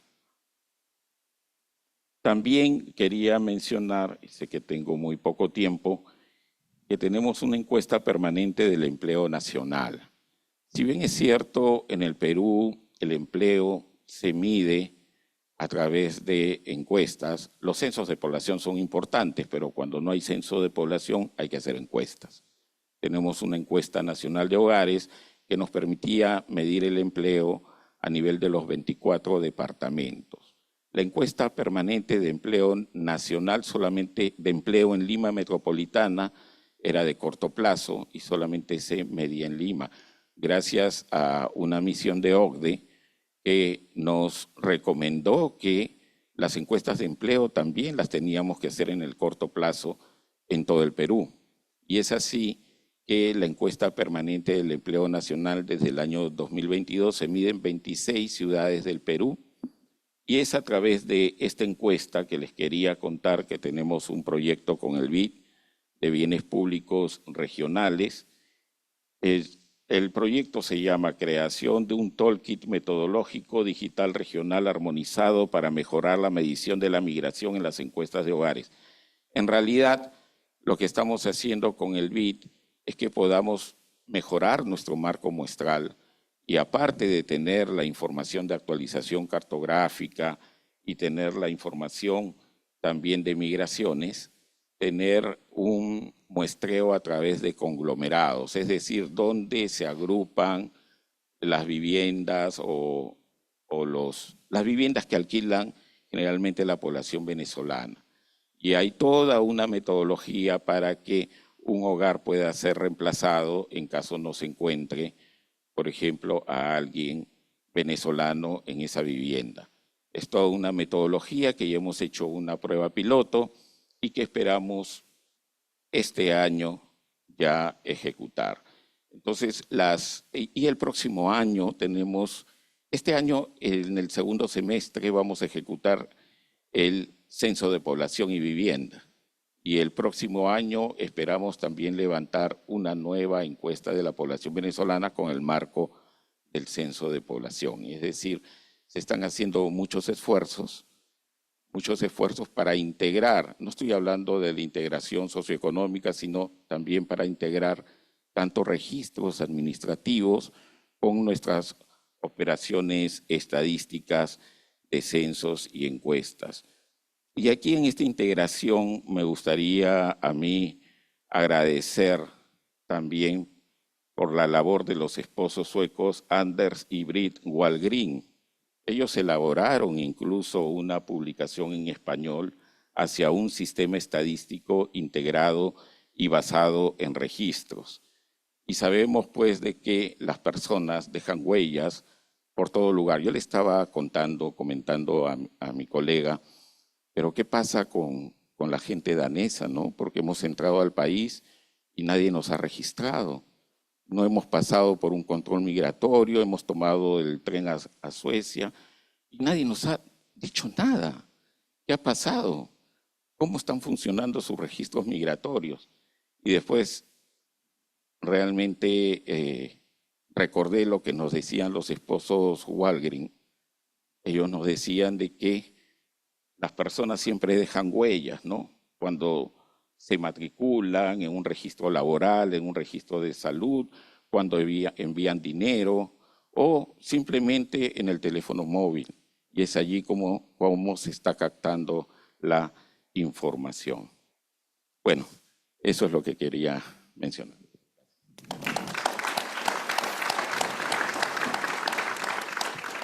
Muchísimas gracias, señor Altamirano. You mentioned a number of very important points. I think it was striking indeed. Not only was the sudden inflow of Venezuelan refugees, but many of them, if I understand, more than a quarter of them were not actually registered when they entered your country. So it was difficult to trace them and to some extent also to provide support. Of course, you also mentioned the somewhat stability of the Peruvian economy compared to the Venezuelan economy. But still, Peru has a very large informal sector, so it's difficult in that context to actually provide the kind of services for the integration of the refugees. I think an important point you mentioned also with the support of many international organizations, the 2 surveys on the Venezuelan refugees. And I think the question I would like to ask you, if you can elaborate a bit more on how these 2 surveys have been somewhat instrumental in guiding the policy making, the policy to support the Venezuelan refugees in your country. If you can say more about that, would be very interesting indeed.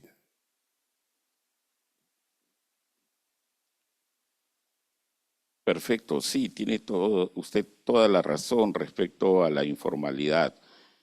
Fíjense que en el año 2022, la última cifra que teníamos sobre contratos laborales, el 80,8% de la población venezolana no tenía un contrato laboral. Esta cifra el año pasado ha bajado un poco a 75,6%. Claro, a nosotros no nos sorprende mucho esa información porque en el Perú la informalidad está alrededor del 70%. Y en el caso venezolano, la informalidad entonces es un poco mayor. Pero también quería destacar que nos hemos reunido a través de tenemos una mesa de trabajo en el Ministerio de Relaciones Exteriores. En esta mesa nos reunimos todas las entidades públicas, pero también las organizaciones internacionales, la sociedad civil, y el objetivo de esta mesa migratoria es justamente tener información, tener evidencia estadística para mejorar políticas públicas. Y en ese sentido, por ejemplo, hemos tenido que para el año 22, a ver, un momentito, se ha trabajado de manera intersectorial con diferentes programas de apoyo a la población venezolana, en especial a la más vulnerable, niños y mujeres gestantes, como por ejemplo facilitar el empleo formal conllevando agilizar los permisos de trabajo, reconocimiento de títulos profesionales venezolanos, las políticas de acceso a programas de vivienda, la ampliación de cobertura de salud. Una de las cosas que nos arrojó la encuesta a la población venezolana, el principal problema que tenían ellos, el principal, era el acceso a la salud, era lo que más le preocupaba. La integración estaba, mejor dicho, el tener un empleo en tercer lugar. Lo que más les interesaba era el acceso a la salud. Y aquí algo que dijo mi colega que es muy importante, ¿no? La mejor integración socioeconómica se da cuando se habla el mismo idioma. Y en el caso de la población venezolana, pues no existe ningún problema para integrarse socialmente, en especial en la ciudad de Lima, porque es donde prácticamente se ha recibido a la mayor población venezolana. Las estadísticas dicen que de cada 10 residentes en Lima metropolitana, que tiene más de 10 millones de habitantes, es una ciudad muy grande, uno es venezolano. Y quería añadir aquí que incluso es más fácil integrarse a un venezolano en Lima que a alguien de nuestra propia nacionalidad, un peruano que viene de una comunidad nativa o amazónica, que generalmente aprenden a hablar en su niñez un lenguaje diferente al español. Y bueno, y finalmente, ¿no?, la adecuación del sistema educativo para niños y jóvenes, validar los estudios venezolanos más rápido y acciones que eviten también la deserción escolar. Políticas financieras que promuevan la integración y el apoyo a las familias con hijos y las medidas destinadas a ayudar a las personas sin trabajo y a otros grupos vulnerables a combatir la pobreza. Las cifras que vamos a tener el próximo mes ya nos están dando porcentajes de pobreza monetaria. Es posible ahora calcular la pobreza de la población migrante. Gracias. Gracias, Peter Abad. Thank you.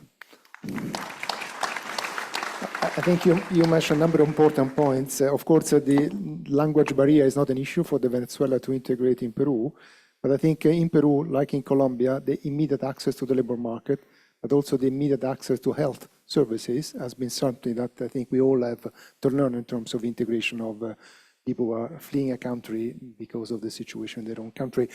This is the end of the intervention from our panelists, but now I really would like to come back to all of you for your questions and comments. Try to keep your questions short, introduce yourself, tell me to whom you would like the question to go, and I see a lady over there. No, you. Yeah. Thank you. Is this, yeah. Thank you so much. To introduce myself, my name is Natalia Bal, and I'm the head of the Secretariat of the Expert Group on Refugee, IDP, and Statelessness Statistics. It's a long mouthful, so I say EGRIS for short. Thank you so much to all the panelists. My question goes to anyone who would like to answer, so the whole panel, rather than an individual colleague. Thank you so much. I think it was a really interesting panel and, dare I say, quite a sensitive one. So I really appreciated all the interventions from all 4 speakers. For me, it's where the panel really reveals the critical role of what I refer to as statistical inclusion. Because of the data gaps that the Assistant High Commissioner highlighted, but the powerful analysis that all other presenters were able to showcase, and from Germany, Sweden, and Peru, all countries who are advanced in statistical inclusion in one way or another. For migration, of course, data produced through national systems is more or less the norm, but for refugees and other forcibly displaced persons, it's not. It's much less so. It's starting to pick up, but it's very much not the norm. So my question comes to a question about public dissemination. And with the really important and nuanced analysis that you're able to provide, was presented by 3 of you, how do we ensure that this is also knowledge that the general public can benefit from, beyond the public policy and the government users? How do we ensure that this information and this knowledge is getting to the general public to have a better understanding of how migrants contribute to the social cohesion issues that were raised and a number of other topics? Thank you so much. Thank you so much for this question. I think an issue we all deal with. How do we make sure basically all our work, our data, our research actually get translated into influence or affecting to some extent the general public? Who wants to answer that? Gunilla, please. Well, obviously, I don't have the answer to that very good question. I mean, in general, I think you have to keep in mind that there's different functions. No, you have an evaluation, control. You have pure statistics. You have policy information. You are using data to answer questions of parliamentarians, of journalists. So I think this last function, in the sense of really using data for specific questions, is one where you get a lot of dissemination. And of course, we're also using a lot. For example, we have a very substantial report on the state of integration of immigrants that comes out every 2 years, and that is also widely used. We have a flow migration report that's also coming out every 2 years. My experience, nevertheless, is that people read data the way they want to read data. And so that using data to really convince people of something they do not want to believe is very, very difficult. So in that sense, I think the challenge, and I would speak sort of on a personal note, the challenge as someone working for government is that you actually really need to find a line that a lot of people can somehow accept. So for example, when we did the study on the evaluation of the measures, the labor market integration measures, there was quite a lot of debate if we should spend so much money. It's both money that comes from taxpayers, but also money that comes from Social Security, so from your employers and employed people's Social Security contributions. So the question is, should we spend so much money on the immigrant population? And sort of really bringing it down to that line that every single euro that is spent is actually refinanced, not within the first year, but between 5 to 7 years, it is refinanced. That really has helped. So I think that we always need to find a way to use data in a way to really bring across a point. That's many times difficult because data also shows that the situation is complex. It's a little bit of that. It's many times it's kind of gray, and gray is not the news. So I think this challenge of using data also to really trying to inform is very pertinent and something that comes up every single day we work. Thank you, Gunilla. Rivendrini, please. Thanks a lot for that question, actually. And my colleague Tariq here will probably shoot me at the end of this session because part of my talking points did include a response to that question, actually. UNHCR does have a microdata library that was established in 2020, and it has over 1,000 data sets that are publicly available. They have been sourced from over 100 countries. They have been anonymized, so the sensitivities have been removed, and they range over a broad range of topics from health, education, income, welfare, and any other topic that you would really want to get data on in relation to refugees and forcibly displaced people. So that does exist. And it's also true that statistical inclusion is just as important as inclusion of refugees in other public services, be it health, education, or income generating activities. So just to say that part of the data gaps do in fact result from the fact that not all refugees are included in the national statistical systems of the host countries in which they live. Thank you, Rivendrini. I think we all share to some extent the same feeling, people reading the data, what they want to read. On the other end, I'd like to add that I think we have to go beyond the aggregate. I mean, sometimes the aggregate statistics paint a certain picture, but we have to recognize the situation might be very different for certain groups and certain communities. And I think it's also our duty to try to understand the diversity of the potential impact of, for example, integrating migrants and refugees in the host country. I think this is a duty that we have. We all share some of the frustration in terms, sometimes the data not seem to reflect what the public opinion think, but I think it's also our duty to try to go deeper into understand that for certain communities there could be specific effect. Peter.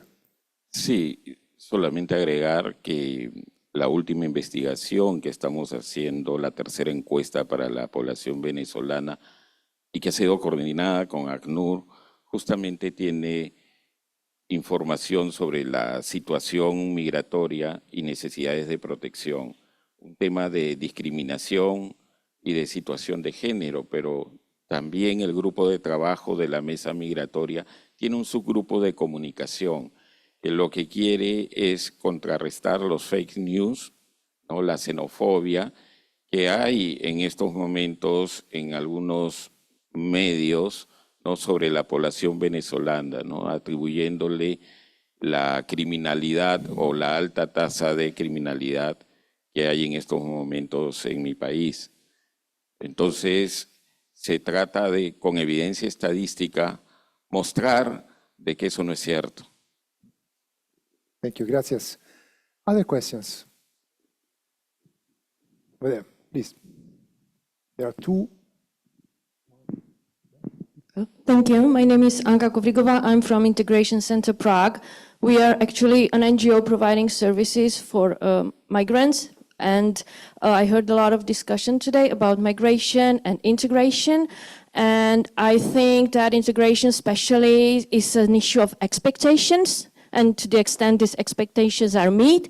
So I would be curious to know what, let's say, data sets and information you are using on the home society, on the welcoming society, because we heard a lot of data that we are gathering about the migrants, the asylums and everything, but I think we cannot actually understand integration and the majority unless we are asking them as well, what do they expect, what do they need, and what would be an argument that would be useful for them in order to understand the entire process. So just the databases on accepting society. Thank you.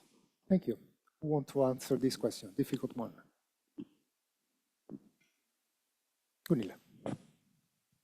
So there's a number of survey data we would use for that, one being the integration barometer that has been now, I think, also about 15 years that it's a yearly survey, both of the immigrant population, but also of non-immigrants and their expectations. And what that shows, well, one thing that it really shows is the importance of language for feelings of connectedness. That could be some, but there's a number of studies.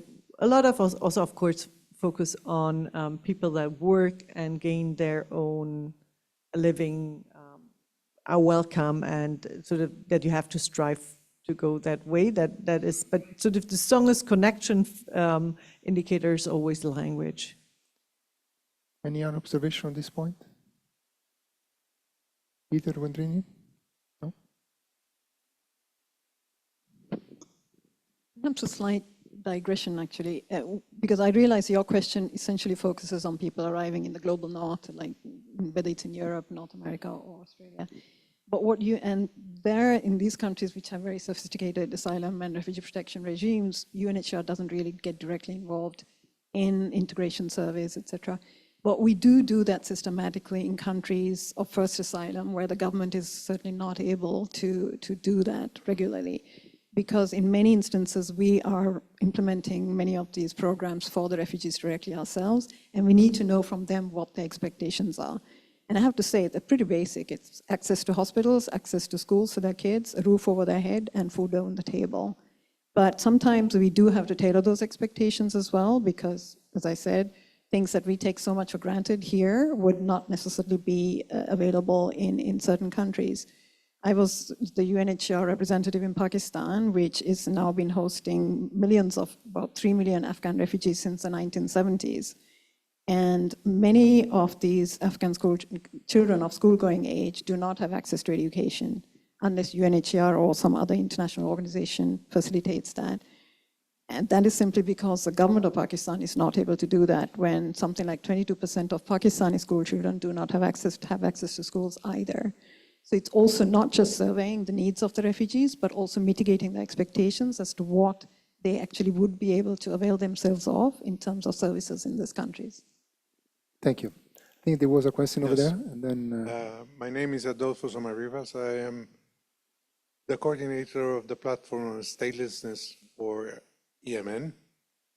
And I have a question to UNHCR because normally the definitions on statelessness that we have in Europe differs substantially to what UNHCR has, especially when it comes to non-citizens and unknown citizens in Estonia and Latvia.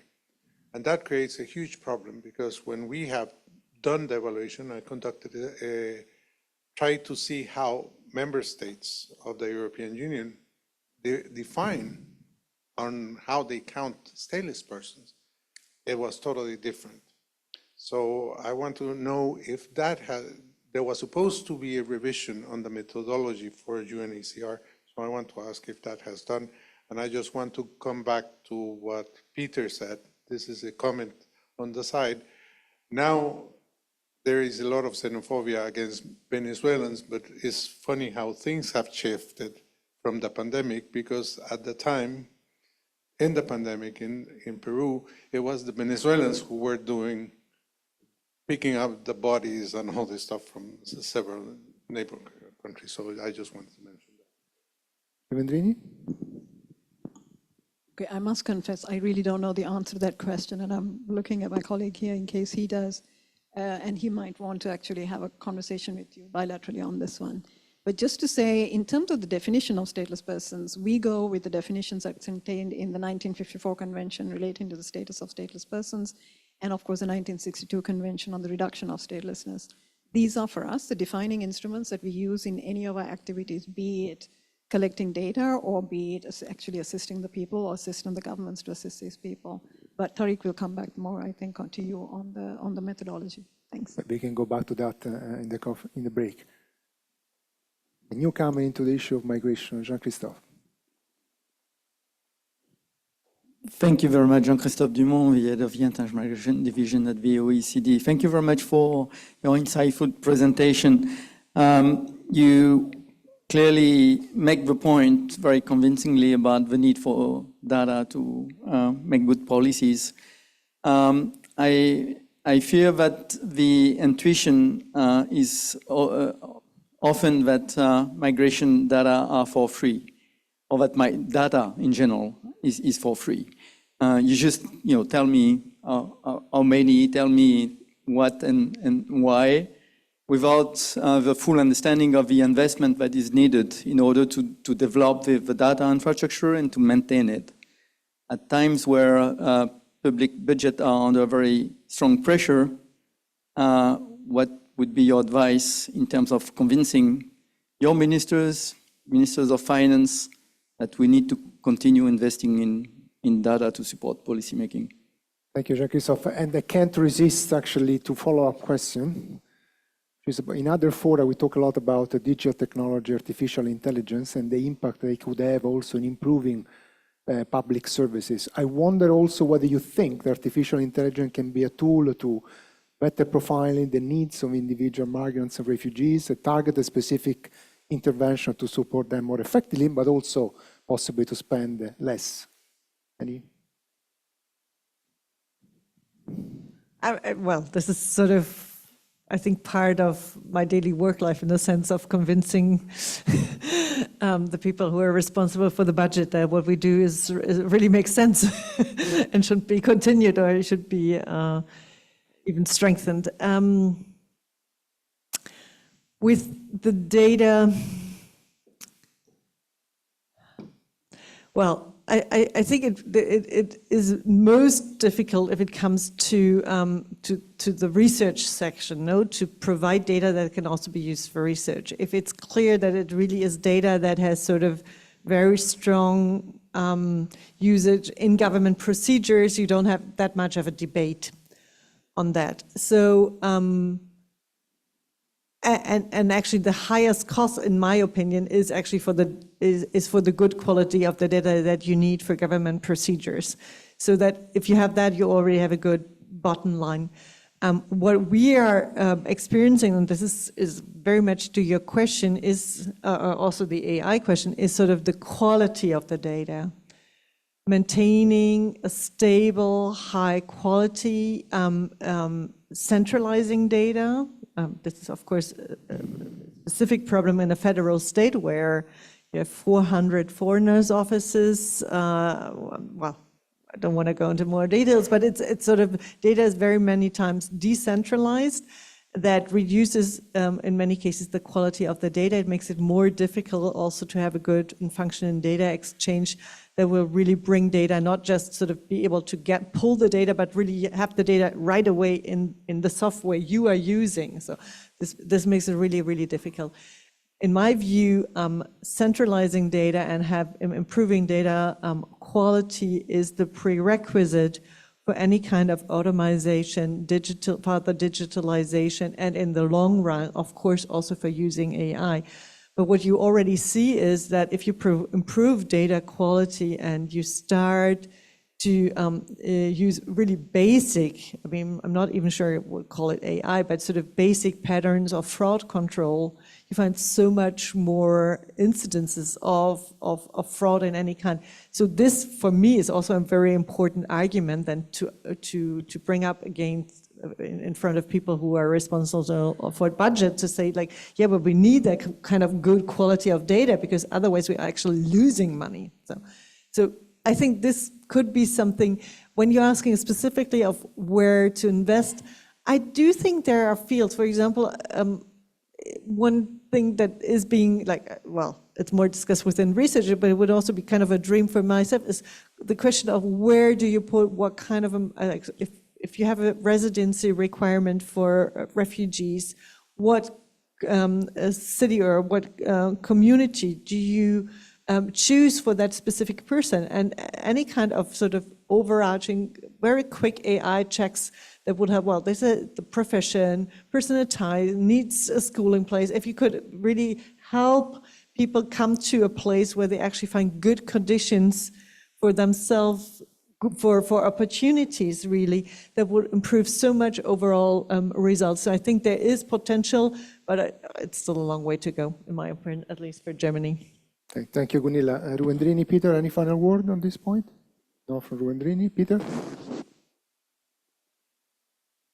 Sí, la verdad es que evidentemente los datos estadísticos son caros. No es fácil. Y para hallar nuevos datos estadísticos hay que hacer una demanda adicional que tiene que pasar primero por el Ejecutivo, la aprobación, y luego por la aprobación del Congreso en el presupuesto. Y esto, bueno, agradecer a la cooperación internacional que nos ha apoyado para poder tener en este momento información estadística para la toma de decisiones. Lo ideal, y creo que va a ser así, es que podamos nosotros con nuestros propios recursos generar estas estadísticas y que estas estadísticas se realicen cada 2 años, cada 3 años, levantar encuestas importantes. Tenía acá un dato de los apátridas. Realmente no son muchos,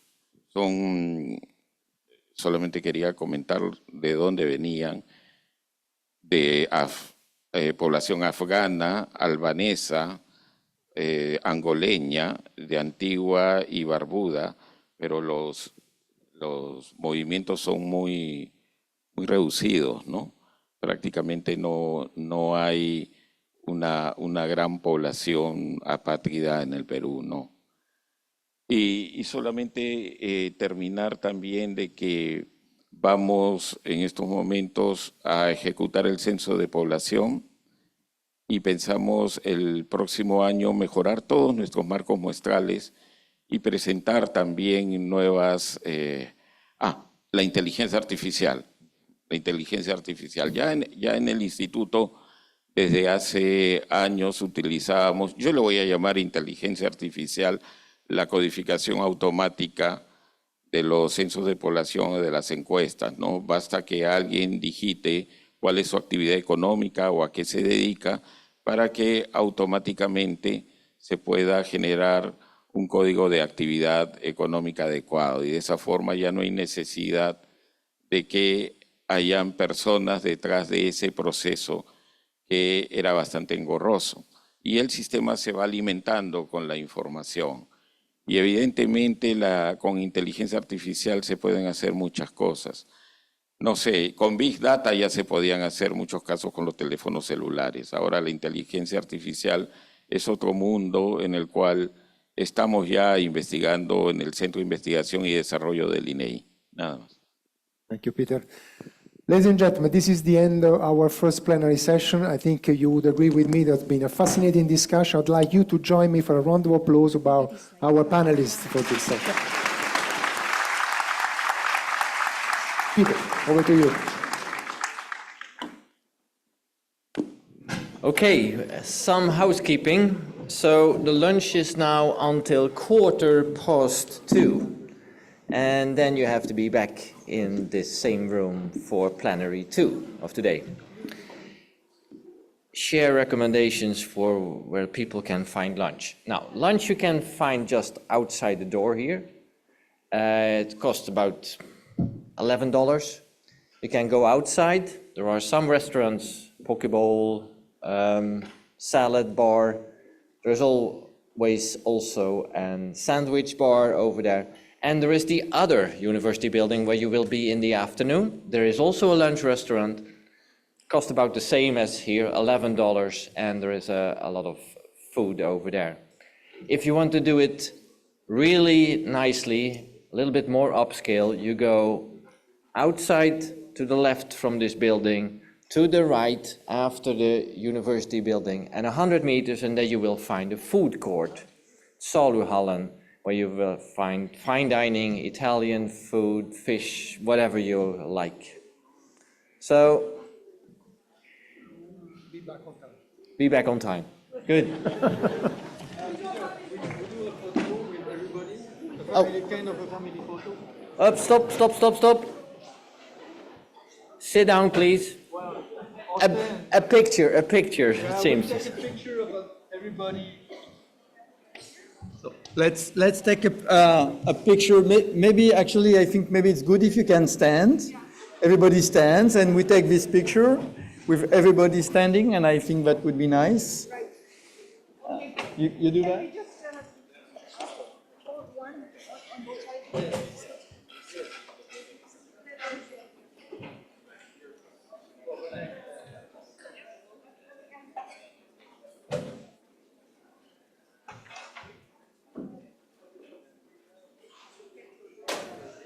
On both sides, not there, on the other side.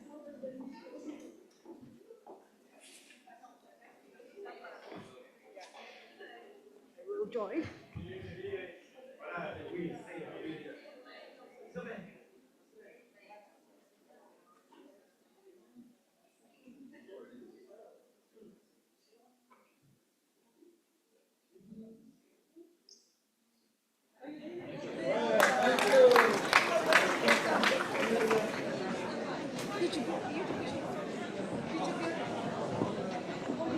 Yeah, people will come back. I'm sure.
Okay.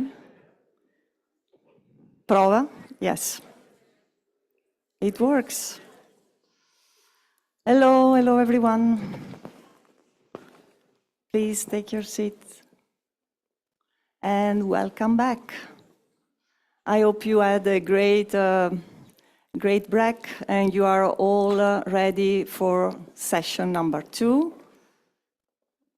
We are going to talk about how to produce high quality, fit for purpose, granular, timely, and frequent data on international migration and migrants with a group of distinguished panelists representing the national statistical offices, national statistical systems. We also have Graciela from the Ministry of Interior, and also with Suzanne representing Eurostat, a supranational statistical office.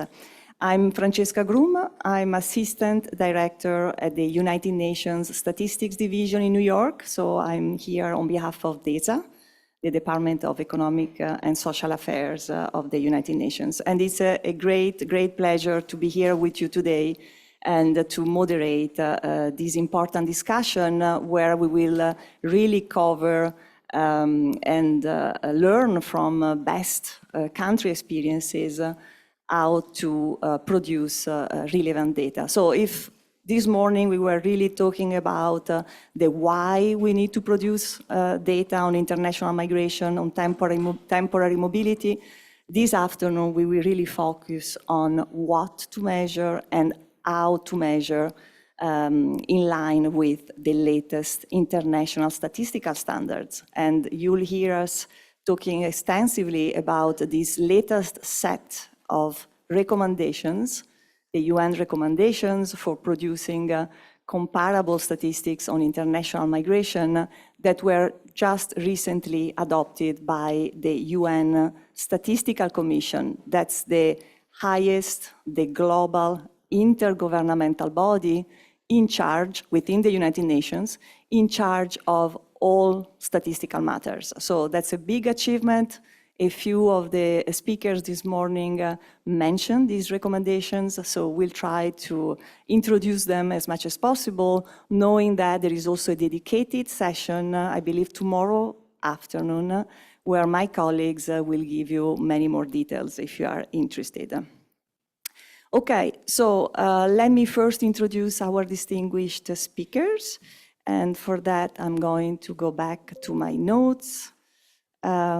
We have José Began, who is our expert from Statistics Canada. José Began is Assistant Chief Statistician at Statistics Canada that she joined in 2002. José leads the social, health, and labor statistics field. That's quite a broad portfolio, including a number of large survey and administrative data programs. So José is the first one on my left. We also have Marco Marsilli. Marco is a research manager at ISTAT. ISTAT is the National Statistical Office in Italy, where he has worked for more than 30 years, so a lot of experience. Marco is currently responsible for the population register, demographic statistics, and living conditions service at the Central Directorate for Social Statistics and Population Census. We then have Graciela. Graciela is sitting next to José. Graciela Martinez Caballero, who is the Director of Statistics at the Center for Migration Studies in the unit dedicated to migration policy, registration, and identity of persons in the Ministry of the Interior in Mexico. So Graciela is a statistician, but she is not in the National Statistical Office. And it will be interesting also to get her perspective on how to produce, what to produce, and how to produce to monitor international migration and the integration of migrants. We then have Ali Said, who is the Director of Population and Labor Statistics at the National Statistical Office in Indonesia. And Ali oversees demographic and employment statistics and key programs like population censuses, intercensal population surveys, commuter surveys, and labor force surveys. And finally, we have Suzanne, our colleague Suzanne Taille-Mit. Suzanne is currently leading the Population and Migration Statistics Unit in Eurostat that she joined in 2012 after working in the private sector and in other EU directorates for several years. So a very distinguished list of speakers from whom we want to learn about best practices on what to measure when we talk about international migration and temporary mobility, internationally temporary mobility, what to measure and how to measure. So best practices that other countries could learn from and could copy. Before I'm giving the floor to them, I have a set of questions. So I'll start with questions, but I promise we'll have plenty of time also for you to engage for our distinguished panelists. I would like to briefly introduce the UN recommendations, just a few words. Again, we'll have a dedicated sessions tomorrow afternoon. So the UN recommendations on statistics of international migration and temporary mobility, as I mentioned, were adopted just recently in March 2025 by the UN Statistical Commission. Some of you, the statisticians in the room, probably remember the previous set of statistical recommendations that had been adopted almost 3 decades ago in 1998. So they were definitely up to an upgrade and an update. We all acknowledge that international migration patterns have evolved significantly over the last 3 decades, as well as statistical capacities and technologies. So the United Nations Statistical Commission, again, this intergovernmental global body, requested a few years ago to get an update version of the recommendations to reflect new patterns and also to reflect modernization of statistical systems. So the UN Statistics Division, my office, together with many partners that are actually with us today, we established an expert group representing all regions of the world and very different capacities in terms of data production. And we worked on this new set of guiding principles on what to measure and how to measure. And again, after a few years of working closely together, we came up with this latest set. That, by the way, is available online. We didn't bring any books with us because we couldn't, but we will go to the stage of also translating the latest recommendations as soon as possible. I want to point out a few of the key updates of this set of recommendations compared to the ones adopted in 1998. So first of all, this new set of guidelines provide a comprehensive framework for measuring and producing statistics on international migration stocks and flows. So there is a lot of focus, a significant focus on that. And for the first time, we also provide a clear distinction between statistics on international migration and statistics on international temporary mobility. In this latest set, we have new and updated statistical definitions, concepts, and classifications to ensure alignment between migration and population measurement, between migration statistics and population statistics. We have also strived and worked closely with many thematic experts to ensure that these set of recommendations are very much aligned with relevant statistical frameworks. Think of the latest population and housing census recommendations, but also think of statistical recommendations on refugees, on asylum seekers and stateless persons, a topic that was discussed also extensively this morning. This set of recommendations is also providing expanded guidance on the use of multiple data sources. So today to be able to produce fit-for-purpose statistics on migration, we really need to bring together a lot of different data sources. So this new publication is really looking at how to make the best out of existing available data sources and how to connect them, to make them maybe not fully interoperable, but really making sure that we can exploit and really use the information that each of the data sources provide.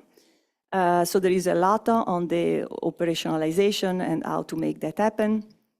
There is also greater attention and emphasis on the role of technology that's evolving very fast, but also on the use of geospatial information and in general on modernization and innovation of statistical production.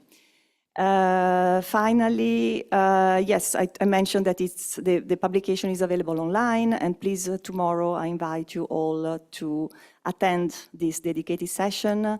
I believe it's in the afternoon, and it will focus on the use of administrative records, and it's co-organized with our colleagues from Statistics Sweden.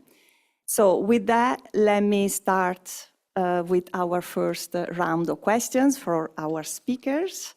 And the first one is Jose. Jose, could you tell us about the alignment of Statistics Canada with the revised UN recommendations, and what kind of impact do you foresee the new recommendations will have on the production of migration statistics in your country? Thank you. Thank you. And good afternoon, everyone. And thank you for having me on the panel. I'm very pleased to be here. So the first thing I want to say is Canada has always been a receiving country. So it's always been built on immigration, and it's especially true now.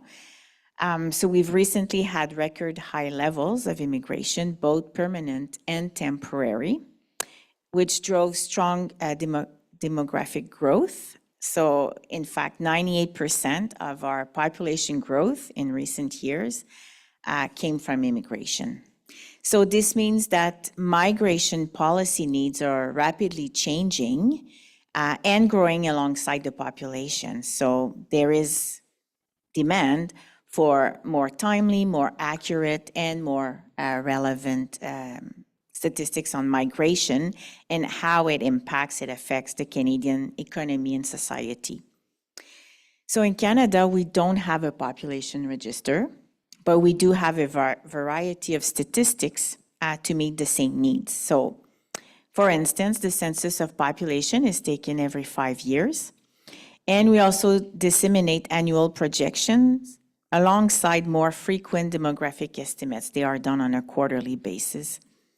So this set of statistics help us to have an accurate portrait of migration in and out of Canada, and it's been really an area of focus for us recently. So on the census, we've been collecting for many cycles now data on place of birth and citizenship, Canadian citizenship status, as well as other nationalities.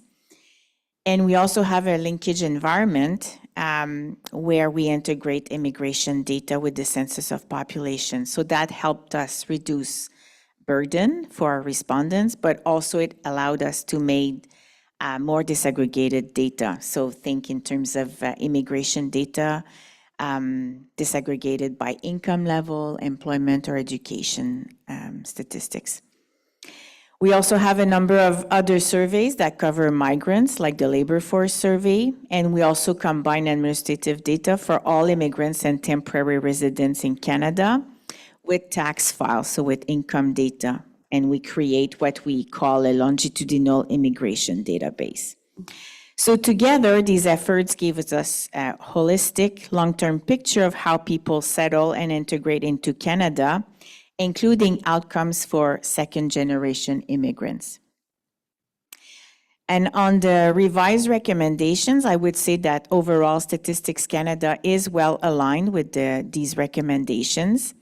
First, we disaggregate data, as I just said, by a wide range of characteristics. We also use administrative data to improve our migration measurements, and we integrate various data sources. Now, I would say that recent and ongoing initiatives that we've had recently have really helped us better align to these recommendations. So recently, we've been acquiring new border data, so looking at those coming in and leaving Canada to help us better capture that movement in our immigration statistics. But also because of our geographical context and the fact that we share a 9,000-kilometer border with the US, we've been trying to better measure migration between Canada and the United States. So we are comparing immigration data from one country to immigration data from the other, so what we call mirror statistics. So overall, I would say that the revised recommendations align well with our vision at Statistics Canada for developing and maintaining high-quality migration data. I would also say that these recommendations also represent a challenge for us in terms of accurately measuring immigration and improving coverage for temporary immigrants. Another big challenge that we have is the statistical alignment between the many data sources that are needed to provide this full picture that I was telling you about. So think in terms of concepts that may be different or may vary from the different sources. And working with a wide range of administrative data increases our dependence on a wider range of organizations as well. So this means that we have to put in the work to maintain strong relationships, including with partners who may not be focused on data provision, but maybe are more influenced or focused by program and administration, political change, or global events. And although the integration of multiple data sources can enable more connections across the dimensions of social statistics, combined administrative data can also bring its own challenge. But I think that tackling those challenges has been very fruitful for us in Canada, and we are very eager to see what insights we can produce as an international community by adopting these recommendations together. And I will stop here. Thank you. Thank you, Jose. I mean, yes. You will clap a lot today because we are going to ping pong to each other. But no, first of all, thank you for mentioning the longitudinal migration data set. I think that's a very important source of information that could also answer some of the questions that were asked in the morning. I remember the colleague from Germany who kept also highlighting the importance of having the availability of these type of data sets that can really give you the cohort perspective and you can really have a sense of the relevance and success of the programs that the countries are implementing to integrate the migrants. So that would be maybe something that you can also further explain later on. But I also want to thank you because you also highlighted the challenges that you are facing. And I want to remind everyone that measuring migration is still very complex. It's a very complex undertaking for all countries in the world. And even Statistics Canada, that's one of probably the best. There are many best statistical systems, but I would definitely point out also the resources that you have, the skills, the infrastructure, and still producing regularly high quality, granular, and timely data on international migration and temporary populations. It's still an issue. But thank you for sharing that.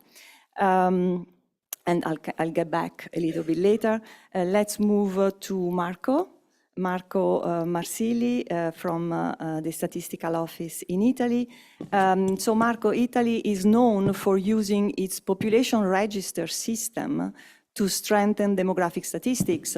Could you share how this system supports, in particular, the improvement in migration statistics, and where you see both alignment and gaps in relation to the revised UN recommendations. You see that I'm always trying to bring you back, all of you, to the UN recommendations. So it's also a little bit of a reality check.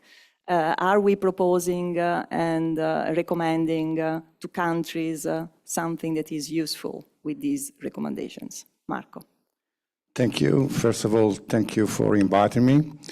And in Italy, first of all, since 2018, we moved definitely towards a permanent census. What I mean that we definitely abandoned the traditional census, the census carried out every 10 years. And from this point of view, migration statistics are well inside the census. And as you can see in the picture, I hope clear, migration statistics come from our National Population Register. That is a register under the control of the Ministry of Interior. We access regularly, on a regular basis, such a system because we have a legal framework for collecting the information on migration statistics. At the first stage, of course, we do some control, we check the data in order to understand the data are good or not good. In general, the quality is quite high, I have to say. And the information we collect is about, for instance, date of birth, place of birth, country of origin, country of destination, nationality, level of education, and so on. Then we include all this information in another system. The name is Midea ANVIS. Midea stands for Micro Demographic Accounting, and ANVIS means virtual statistical register of the population. And by doing so, we put together all the information of the population change, not only migration statistics, even births, deaths, acquisitions of citizenship, and so on. And what we do inside is to integrate the information, each other, between the different flows, but above all, with respect to the population at the beginning, with respect to the previous census population. So by doing so, we can ensure the longitudinal coherence that we were talking about just a few minutes ago. So this is very important for us. And these activities allow us to fulfill many of the recommendations of the new UN recommendation. For instance, to ensure the alignment between migration and population statistics, or to disaggregate population according to the most important variable, for instance, by citizenship or by birthplace, in order to produce statistics of native-born, foreign-born, etc., and etc. But that's not all, because we have another step in our census that is a comparison between this virtual statistical register, ANVIS, and another larger set of administrative archives.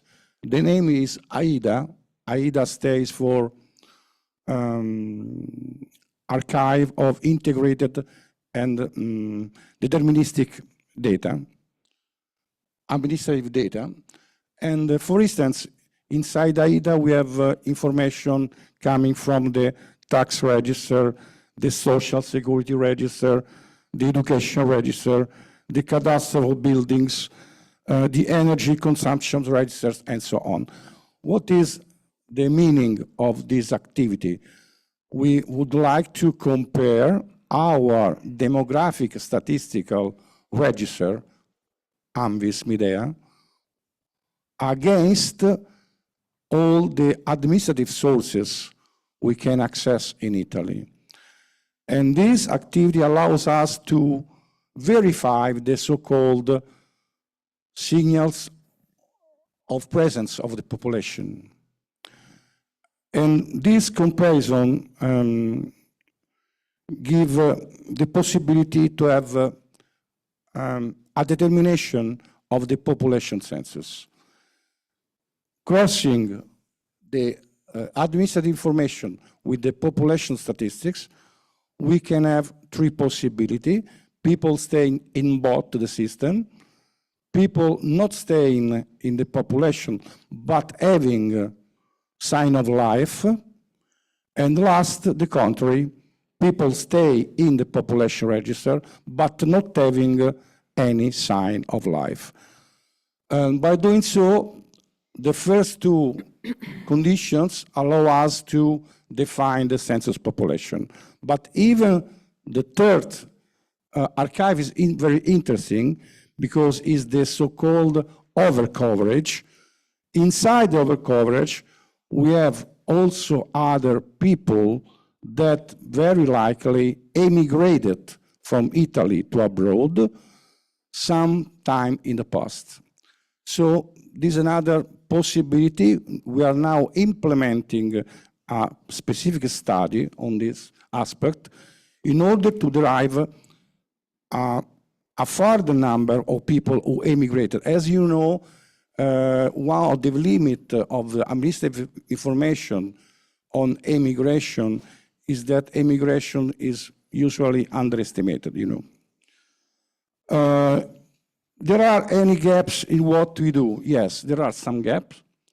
We have, of course, we establish a clear distinction between international migration and international temporary mobility, but just because we collect the first information and we do not the second. But we aim at filling this gap, and we try to improve the quality of our information on temporary presence. And once again, we have a project with the idea to put together any possible source on temporary mobility. For instance, data coming once again from the Ministry of the Interior, where we can access specific items, for instance, data on security, data on preventive detention by the police, or entry visas, permits of stay, temporary permits of stay. But not only this, we would like also to study daily, residential, working, professional mobility. So it's a very big challenge. And to do so, we need to put together all the information we can have, we can collect, coming from administrative sources, coming from the source, from the census, and coming from other administrative sources.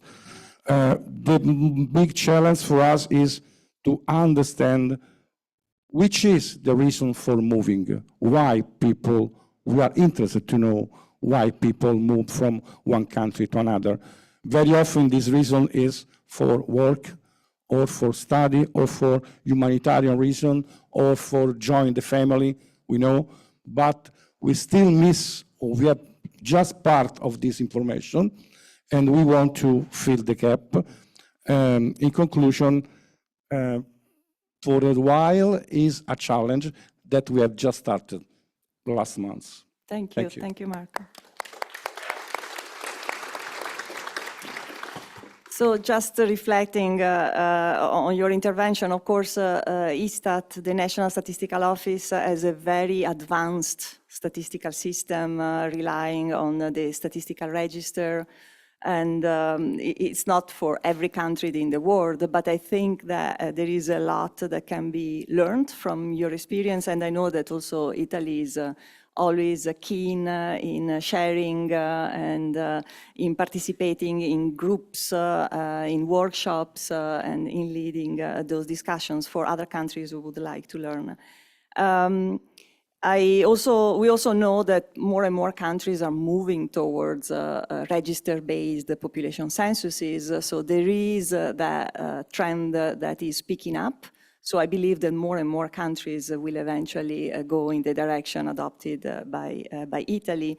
And I believe the more you rely on a population data system that integrates the migration statistics, fertility, mortality, the more accurate also the data will be. And they will definitely be harmonized and coming from the same framework.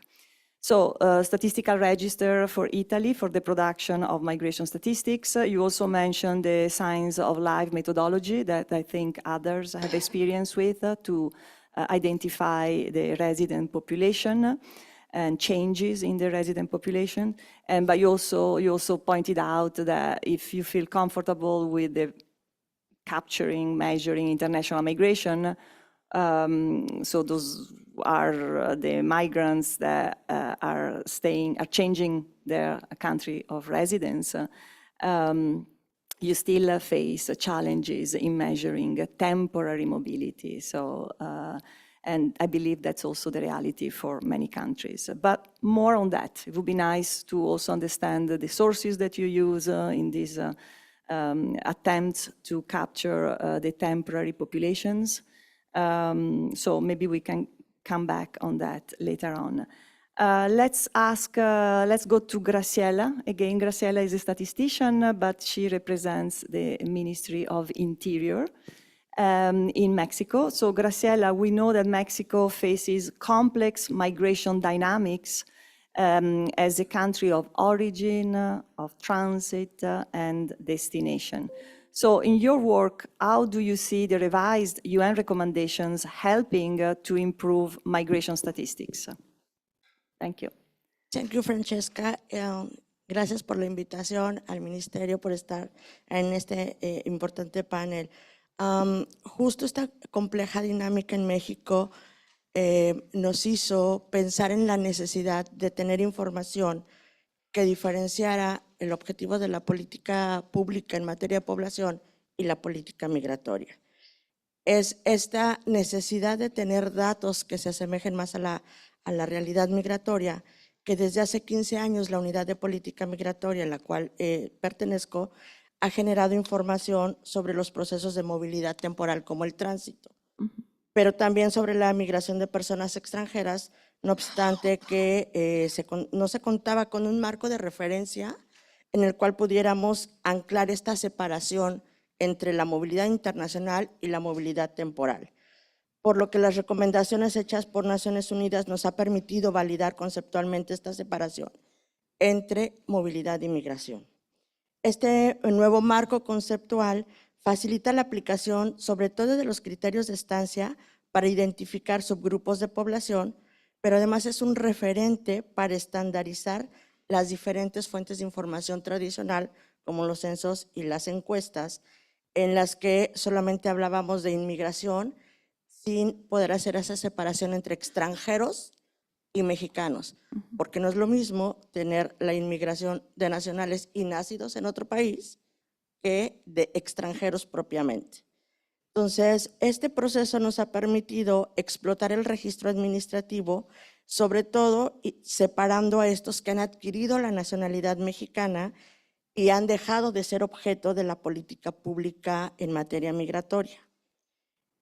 Adicionalmente, en lo que refiere a la estandarización de los conceptos, actualmente trabajamos en un grupo junto con la Oficina de Estadísticas Nacionales para estandarizar los formatos administrativos de otras instituciones como la del sector salud y la del sector educativo para poder empatar todo el registro administrativo con esta diferenciación que nos permita captar el acceso a servicios de esta población que está en tránsito o que llega a residir en México y además está de manera irregular. Entonces, este ejercicio es algo que hemos estado trabajando recientemente y que nos va a ayudar justo a hacer esta diferenciación y de acceso a servicios de las personas. Pero también esto nos va a facilitar la identificación de necesidades de los grupos en particular para focalizar la política migratoria. Si bien este trabajo en la unidad ha tenido avances, como les decía, en el resto de las dependencias o en las secretarías de gobierno, es un proceso que recientemente se está comenzando. Entonces, tenemos un avance importante justo en el tema migratorio con las entradas, salidas, visas, residencias, pero en la parte de los servicios es donde estamos todavía tratando de avanzar y empujar este marco conceptual, sobre todo para fines estadísticos y fines de comparabilidad que nos permitan complementarlo con la información que ya contamos en censos y encuestas. Entonces, es para nosotros muy, muy importante justo este marco conceptual porque nos ayuda a validar el trabajo que traíamos y empujar la generación de información a partir de estas fuentes administrativas poco explotadas. Thank you. Thank you, Graciela.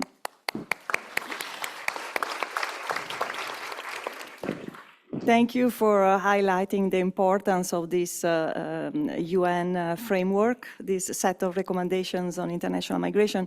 First of all, because for the first time we provide this distinction between international migration and temporary mobility. But also it looks like it's really helpful in promoting standard concepts and definitions across the many data producers at the country level.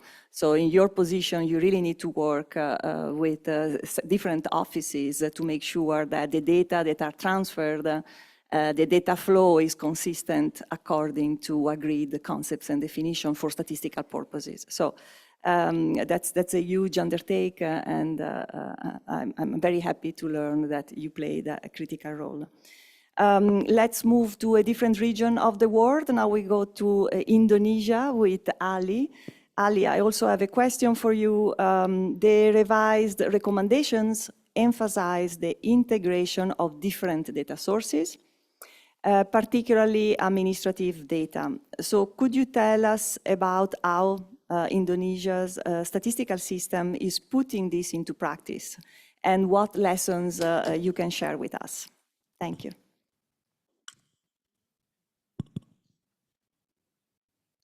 Thank you, Francesca.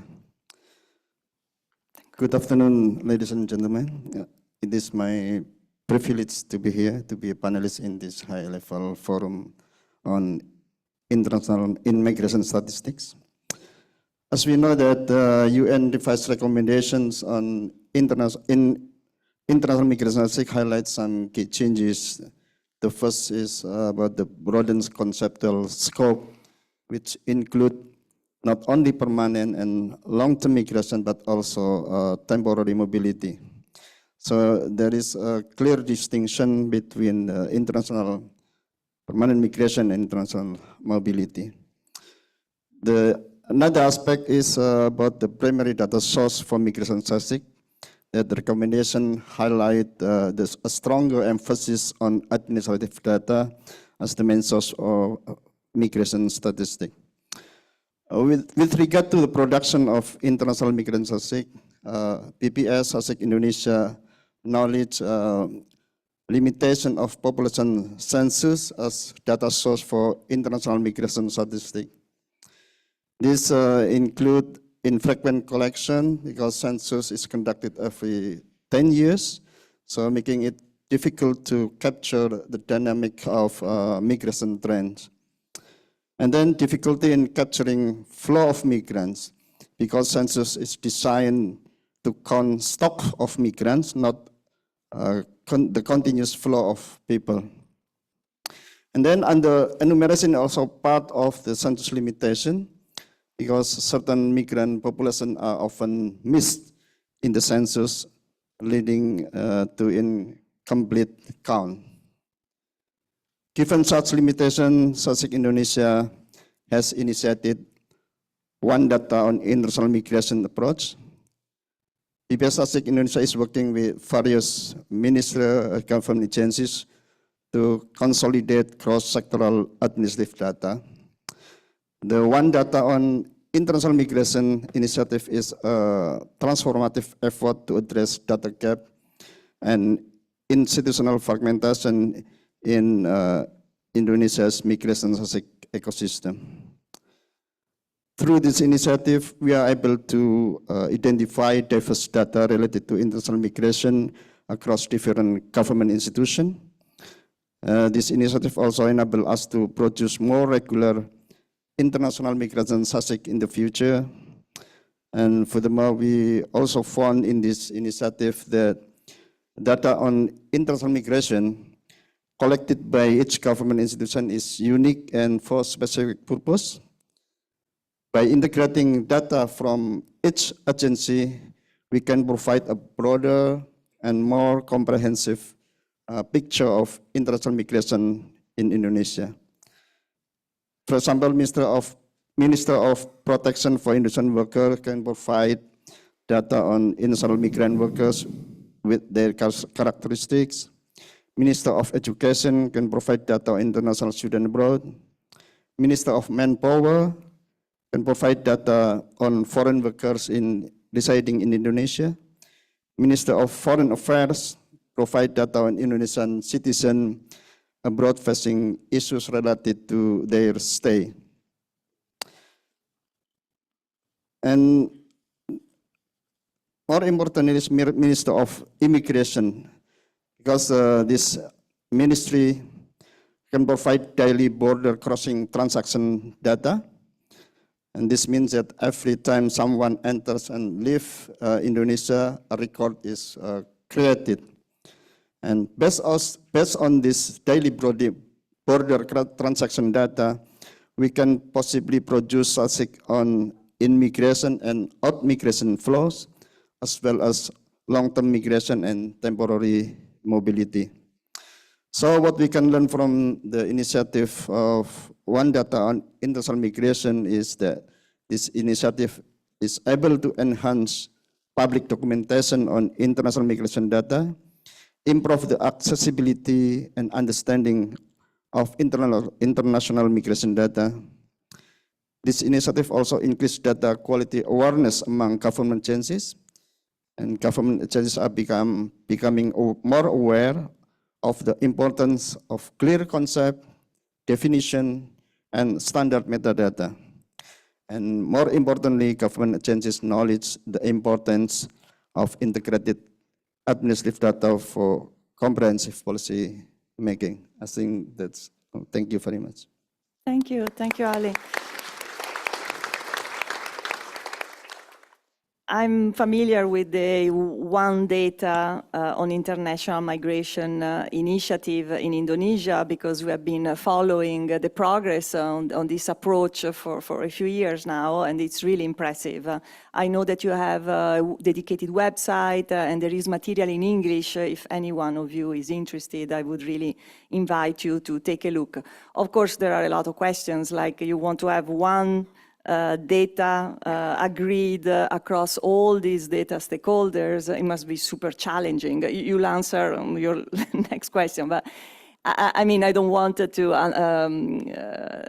make it appearing as simple as it sounds. It must be very complex to come up with an agreed set of statistics, and also how do you promote the same concepts and definitions, and if you have multiple data produced from multiple ministries, which one do you pick? So something that we can come back in a few minutes. Because I want to give the floor to our colleague from Eurostat, Suzanne. I also have a question for you. Eurostat, of course, works with NSOs, National Statistical Offices, from across the European Union with quite diverse statistical systems, particularly for producing migration. So how do you see the revised UN recommendations contributing to achieving a EU-level migration data collection? And what are the steps that your office is taking to support the implementation of the recommendations across member states? Thank you. Thank you, Francesca, and good afternoon. So we at Eurostat are, of course, coordinating with the EU countries, but I think in particular when it comes to migration statistics, international cooperation is crucial to ensure the comparability of the data. We welcome the revised recommendations as regards the alignment of concepts, because we are going through a similar process with our new regulation on European statistics on population and housing. The revised recommendations are also a good opportunity to improve data disaggregation. There we rely, of course, on the member states to pick up on the recommendations and improve the data disaggregation. And this should have a positive impact on our data collections, which are currently voluntary in the area of migration stocks and flows, the annual data collections. So, yeah, there is definitely scope for improvement for combinations of groups of country of birth and country of citizenship, and ideally even by single country of birth and single country of citizenship, because this is a recurrent requirement from our policy DGs, and also to have more information on previous and next residents. Now, the situation and the capacity of national statistical offices in the European Union is, of course, not the same in all countries, and so also their capacity to produce further disaggregation. And this is something we have to take into account. And so for us, the first step towards operationalizing these new recommendations is that we will launch a survey among the EU countries to know more about their plans to improve data disaggregation. Then, based on the outcome of the survey, we will discuss the way forward at European level together with the member states. And we will discuss the potential to start collecting further data breakdowns which are not currently collected if more countries are going to do so. All this, unfortunately, has to be done, of course, in a context of reduced resources and some national statistical offices facing staff cuts. So, yeah, we have to advance together and discuss what makes sense and what is doable. Also, Eurostat is working together with the national statistical offices. We have a task force on implementation guidelines for a harmonized population base. This is a task force which was set up in the framework of this new regulation on population and housing statistics. And within this task force, we discuss, in fact, many of the issues of the revised recommendations. So the methods and good practices to operationalize a harmonized population base. We also share best practices on the use of science of life methods to capture resident population changes that are often not so much captured in the administrative registers. And last but not least, we also exchange on the use of mirror statistics to improve migration flow statistics. When it comes to the mirror statistics, exchange of data is already existing among certain EU countries. For instance, Italy is exchanging data with some other countries, with Romania, and there's also exchange of data among the Nordic countries. However, for the time being, it's limited in scope and it's carried out on a voluntary basis.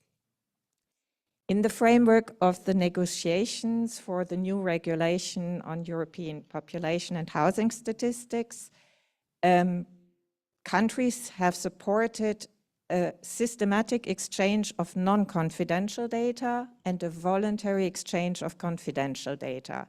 So this will definitely be something to be looked into, and it will have a positive impact. And Eurostat will facilitate this process by putting in place a common infrastructure. Coming back to the task force on the implementation guidelines for a harmonized population base. So we are not finalized yet. It's a very comprehensive document with lots of best practices and case studies. And we hope that we will be able to disseminate it, to publish it next year. So that will be interesting reading. So to sum it up, a lot is going on, and I think that the revised recommendations definitely give a positive impetus to this process. Thank you. Thank you so much, Suzanne.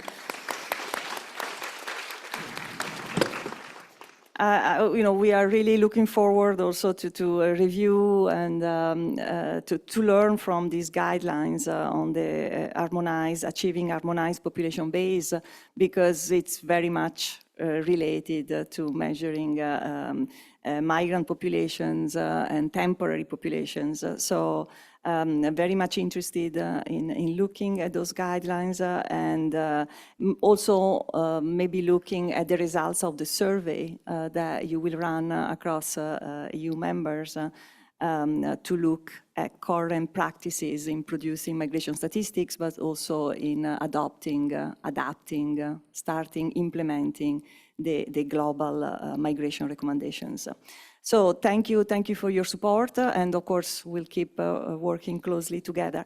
I'm starting the second round of questions, and our speakers will try to be short, maybe to the point, because I really would like to engage with you. You have been patiently waiting. I hope you have prepared some questions for our speakers. I see already some hands up. Not yet. I still would like to get one more time through the 5 of them, but be ready because I'm coming back to you. So Suzanne, just because I have you, why don't you tell us a little bit more about the use of signs of life, this methodology that is quite advanced in the global north, please. Yes, so within the work of this task force on the implementation guidelines for a harmonized population base, we are looking into signs of life methods to correct administrative registers for overcoverage related to emigration. Because as already mentioned by Marco, it's a major challenge when it comes to moving towards administrative data sources, as there is a low incentive for persons to deregister when they're leaving a country. There is another session this afternoon on emigration, and my colleague Andrea is going to dig a little bit deeper and quantify the level of overcoverage and undercoverage based on an analysis of mirror statistics for migration flows. So if you are interested, come and have a look in this session.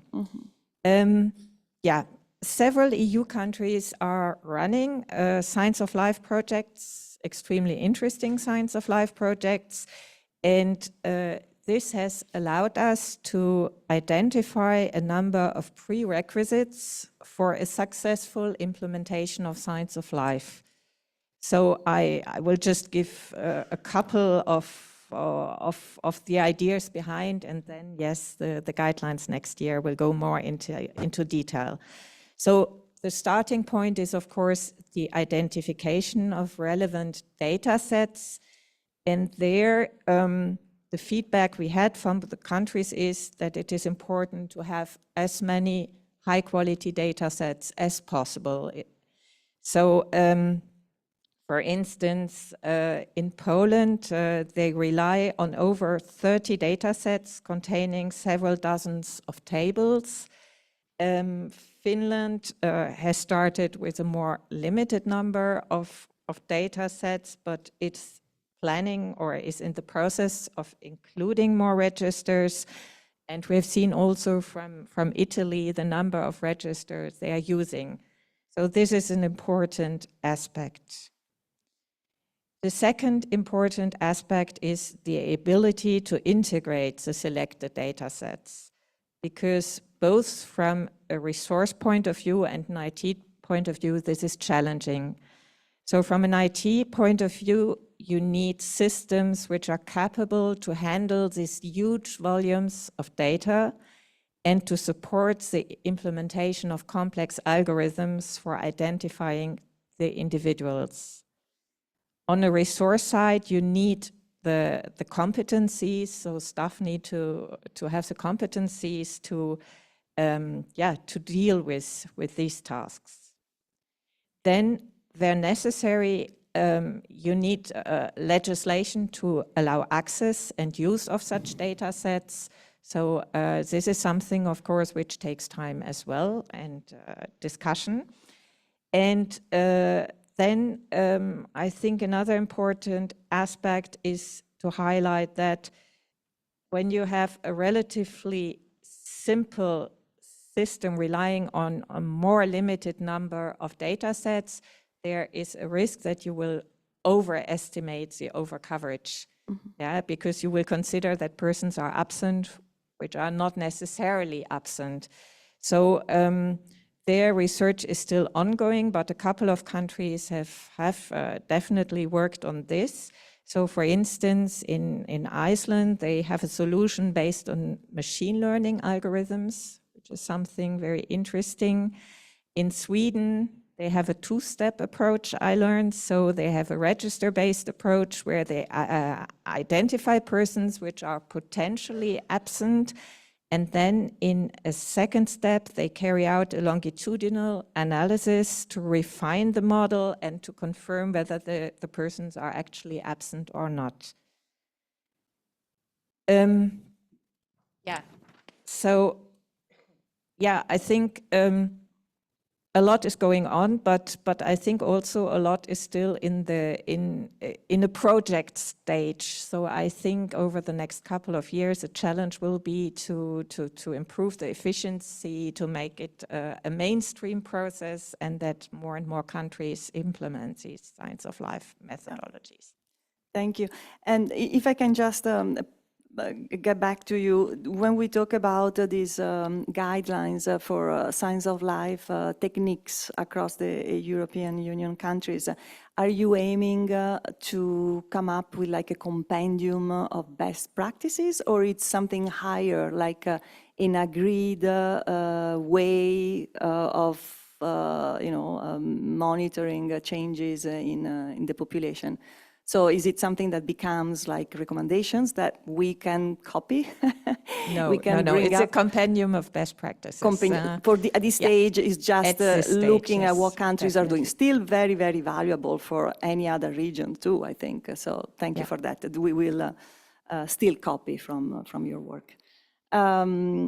So let me go back to Marco. I think the examples and experience in your office can also contribute to the discussion. And maybe you want to talk a little bit more about cross-border data sharing that Suzanne also mentioned between Italy and Romania? No, Italy. Not only. No. Yeah. Yes, we work with some statistical office in Europe, having good cooperation. And hopefully, I think Italy can provide a positive impact from this point of view. We participated at the project mentioned by Suzanne, in a sense that we upload our data on the Eurostat database.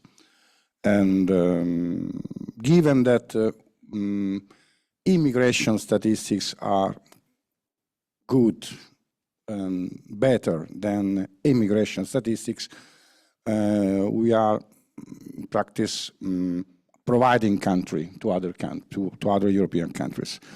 And we share our data with Romania since 2013, with Albania since 2017, with Poland from this year, and occasionally also in the past with other countries like Slovenia, Serbia, Spain.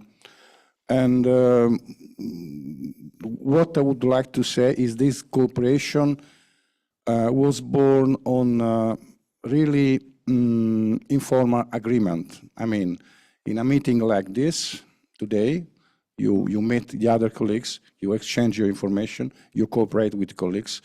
And so these occasions, according to me, have played an important role to fostering the information from this point of view. For instance, we provide Romania, Albania with data on migration flows in aggregate way, not at individual level. To Romania, Albania, we provide data by sex, age, and citizenship and country of birth. With the Polish Statistical Office this year, for the first time, we have sent data also by duration of stay, because we have the opportunity to date back the immigrant people until 2011, and so to define the duration of stay in Italy from that year. So, what can I say about the so-called mirror statistics? There is no doubt that there is a need for this information. Other initiatives from this point of view are welcome, I think. Even because we need, I think, to develop a common framework for working, because now everything is quite informal. So some colleague from another country is calling you and asking you for this information. I hope that with the new European regulation mentioned by Susan, this kind of activity can become a regular activity. Even because we know there are several limitations, so pay attention, please, when using mirror statistics. All we know the limitation. We still in Europe, we have, just mentioned just Europe, not the entire world. In Europe, we have still different measurements, still different definitions, still different duration of stays, and so on. A common discussion, I think, is needed also in order to solve this aspect. Thank you. Thank you. Thank you, Marco. And, you know, even if you acknowledged from the beginning that it started with some informal agreement, right? Now, of course, you want to make sure that there is also a formal discussion to come up with some regulations or something that will also make these exchanges of data more sustainable. But I think that at least starting the discussion is critical. And you already invited our colleagues in the room, I think, to approach you in case they wanted to start working with ISTAT and with your office and start looking at each other's data, maybe at the aggregated level. But I think this is your opportunity if you want to talk with Marco, and I think there is also a colleague from Francesca from ISTAT in the room. Okay, let's move quickly to Graciela. We go back to Mexico, from Italy to Mexico. You mentioned in your previous intervention that the revised UN statistical framework, the statistical recommendations, help you in identifying population groups with different policy needs. Can you further expand that? You know, how do you produce the relevant data, and what's the impact at the policy level? En México, básicamente hemos trabajado dos áreas que son importantes. Una, que es el procesamiento del registro administrativo para pasar del marco normativo de la ley a su uso estadístico. Y esto es como el primer reto que tuvimos por conceptualizar el registro y tener un dato estadístico. Pero eso nos hacía diferenciar entre el país de nacimiento justo y el país de nacionalidad. Y la segunda parte que trabajamos para generar estadísticas diferenciadas es que impulsamos en la Oficina Nacional de Estadística la inclusión en censos y encuestas de la pregunta del país de nacionalidad. Sin embargo, en México es un país que no tiene muchos inmigrantes, y entonces esto hace que el levantamiento de la información sea muy caro, y lo único que se pudo incluir en estos censos y encuestas fue la pregunta sobre si la persona tiene o no la nacionalidad mexicana. y eso reducía el costo de su levantamiento, pero hizo una inclusión de información que después nosotros utilizamos para hacerla complementaria y poder diferenciar a estas poblaciones, las que nacieron en México y son hijos o hijas de mexicanos, aún naciendo en el exterior y que bajo el concepto de la ley son mexicanos, y los que no son mexicanos, aunque hayan adquirido la nacionalidad. Y esto nos ha permitido focalizar políticas públicas específicas para los hijos de los mexicanos que nacieron en el exterior y regresan a México, como el tema esencial de la identidad. Pero también nos ayuda a identificar bajo otra metodología a la población que está residiendo de manera irregular, pero es un foco importante en la política migratoria porque esta es una población que requiere regularizar su estancia y proveer todo este acceso a derechos.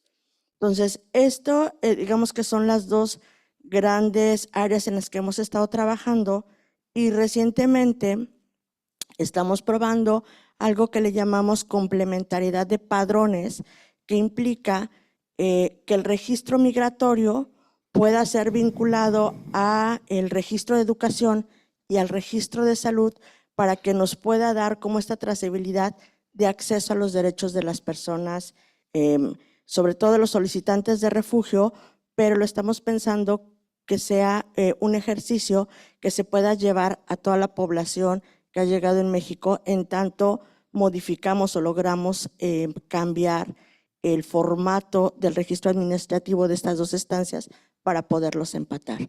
Entonces, eso es un trabajo que se está empujando desde las oficinas o las instancias gubernamentales, en tanto no podamos contar con un censo específicamente para población extranjera, que, insisto, por el bajo volumen que representan en México, esto es muy, muy costoso.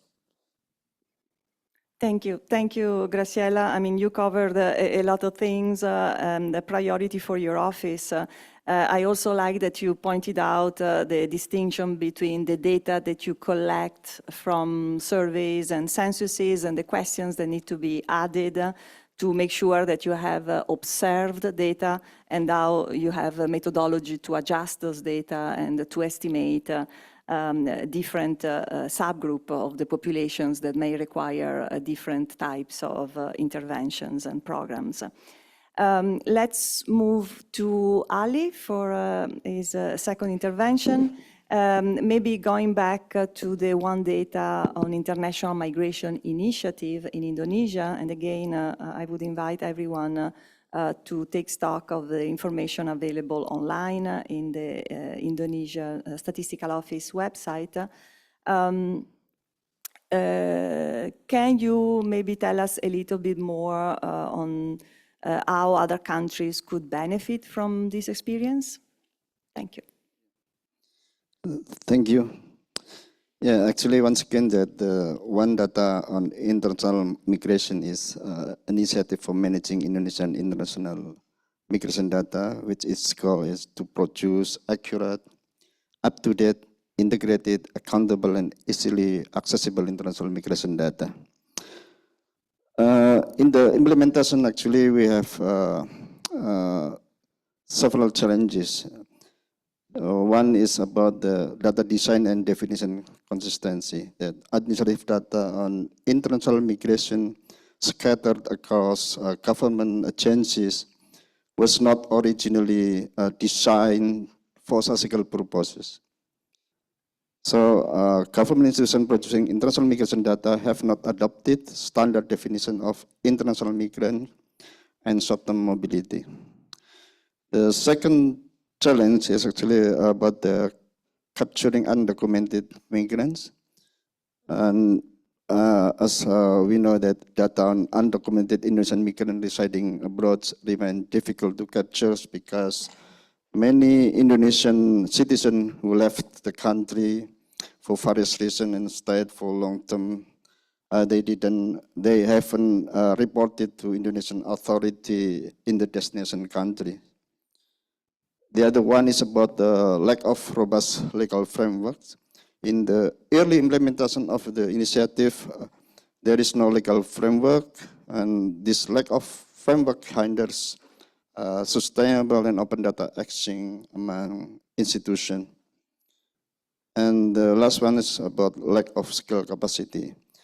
There has been lack of skill capacity among various stakeholders across government agencies, and this affect their abilities to understand data that meets standard quality.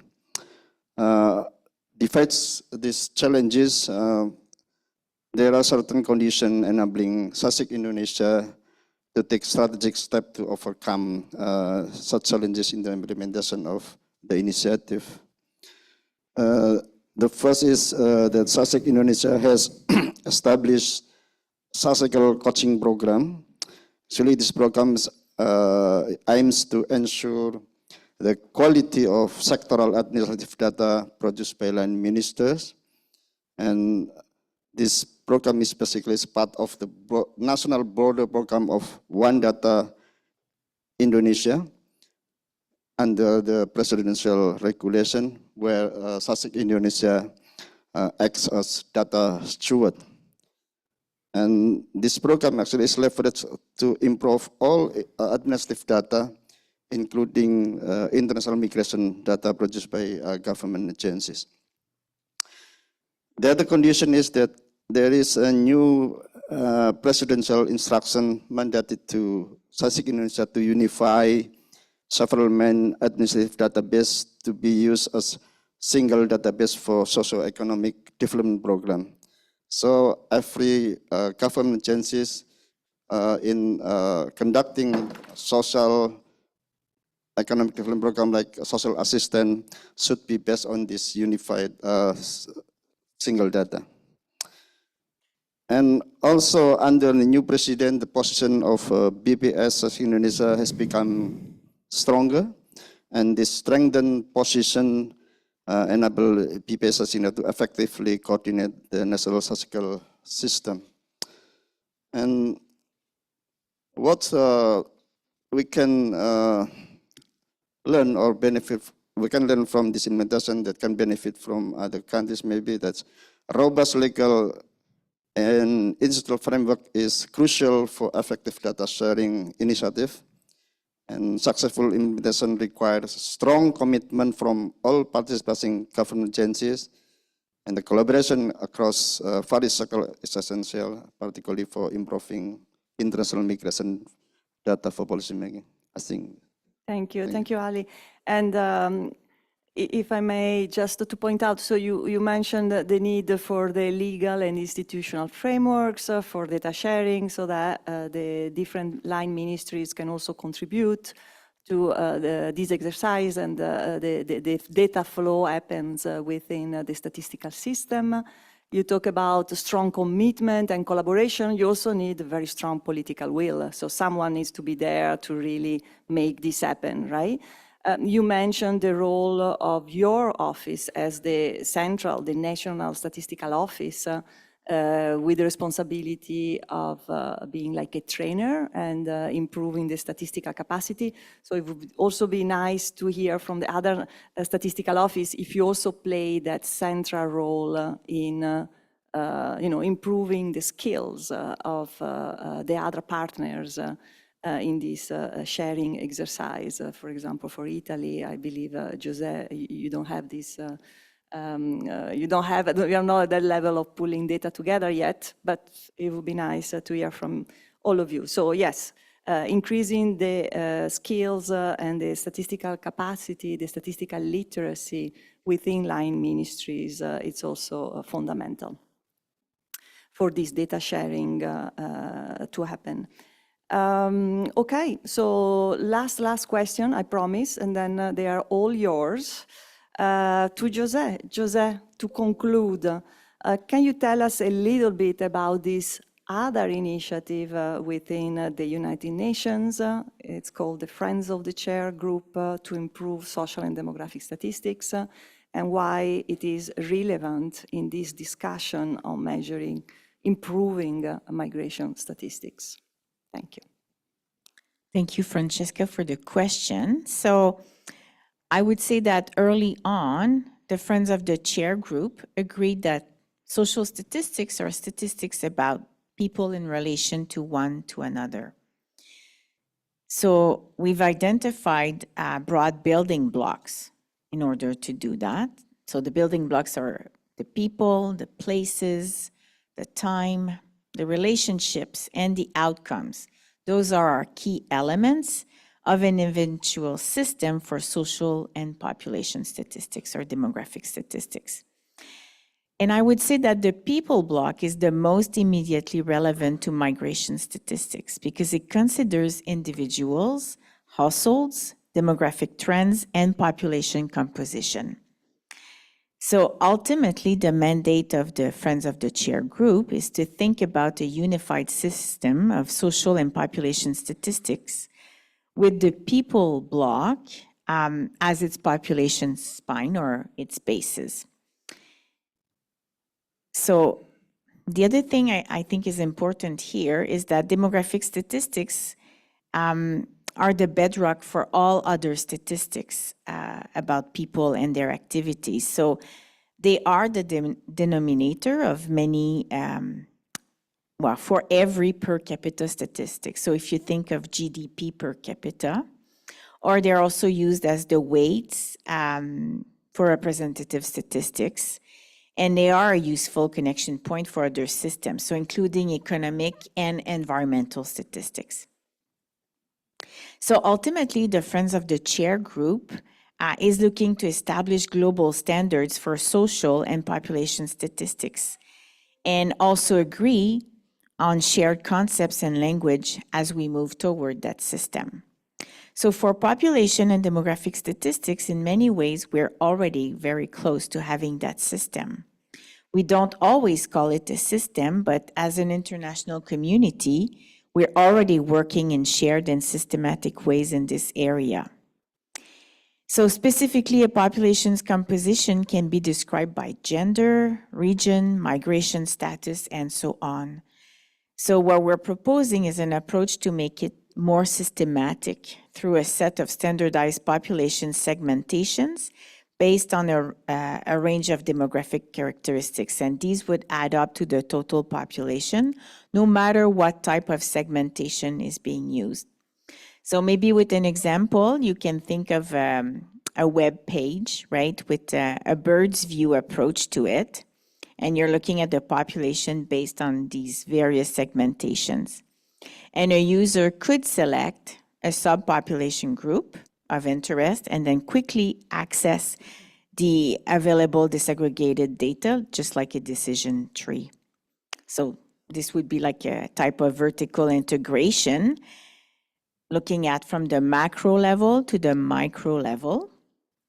And similar to how we can seamlessly navigate back and forth with the GIS, so from the Geographic Information System, from a global view to a household view, but also almost anywhere in the world. So a key principle here is to be able to navigate seamlessly between the broad system and all the component parts of them. So the Friends of the Chair group is looking at how demographic statistics can help us understand social outcomes, including interactions between people and institutions, and how they experience their quality of life over time through various dimensions or phases of their life. And this is, of course, a complex undertaking, and it's a work in progress, but I think it starts with high-quality demographic statistics.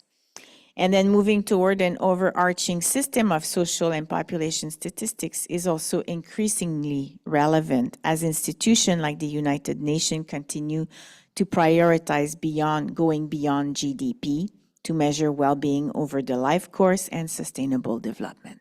Thank you, Francesca. Thank you, Jose. And maybe we took you a little bit away from specifically talking about migration, but of course, in this broader exercise of better organizing social and demographic statistics with the people spine at the center, migration is playing a critical role in this reorganization of our data system. So I thought it was very relevant for you to also share with this audience your role as a lead in one of these work streams. And by the way, this Friends of the Chair group, so think of a group of experts, is very high level, is composed of 17 member states of the United Nations, and they will report back to the UN Statistical Commission in March next year with detailed recommendations on how to make it all happen.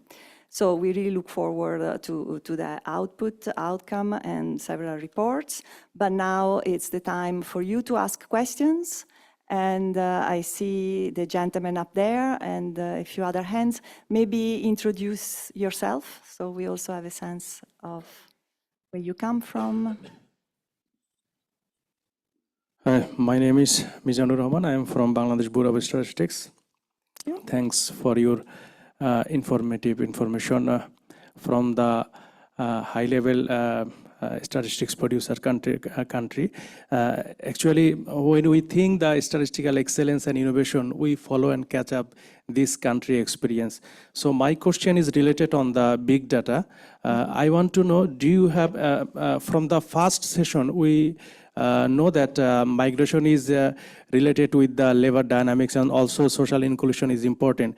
So do you have any experience using big data like mobile data, travel agency data, or mobile travel agency or mobile phone company data or special data? Do you have any experience in your country? Thank you. Okay, maybe we take a couple of questions and then I come back to you. So this is about the use of big data to produce some of the statistics that you need to measure, monitor, and report on international migration and on international temporary mobility.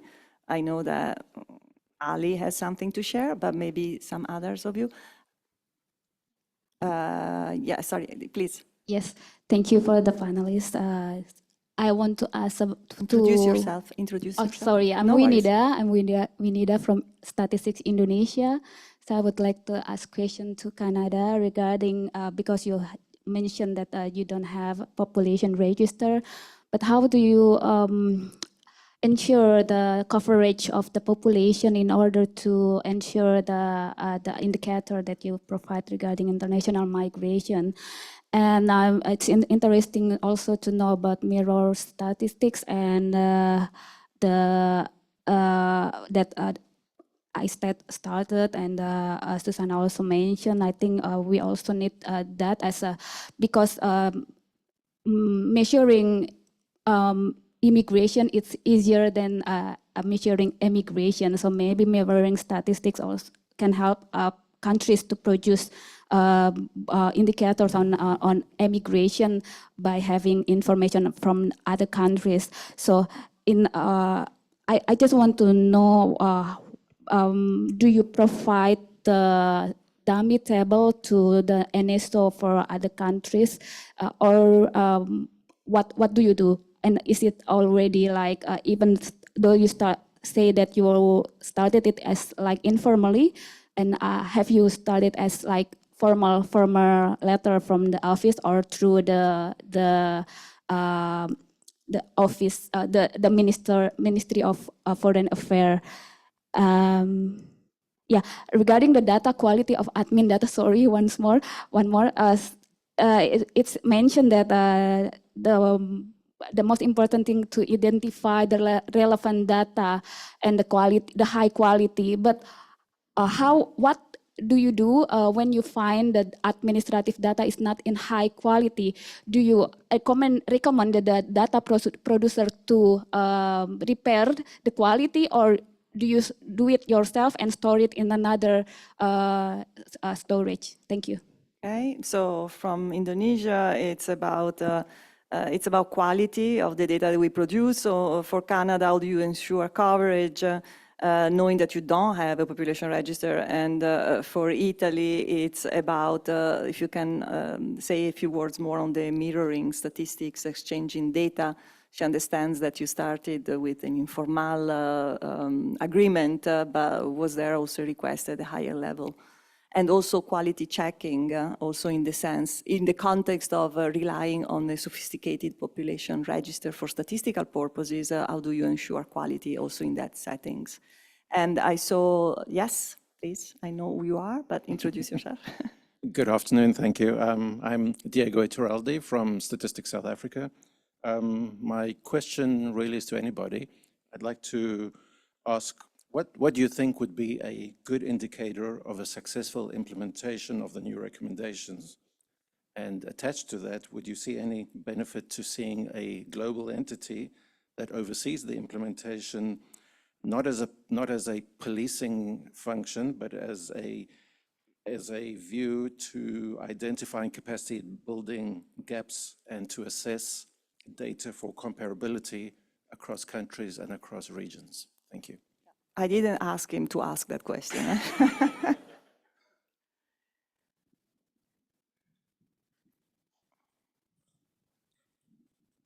Okay, Yes. one last question, and then we come back here, and then we can go for a second round, please. Yes, Adolfo Somarivas from Yemen. I have one question.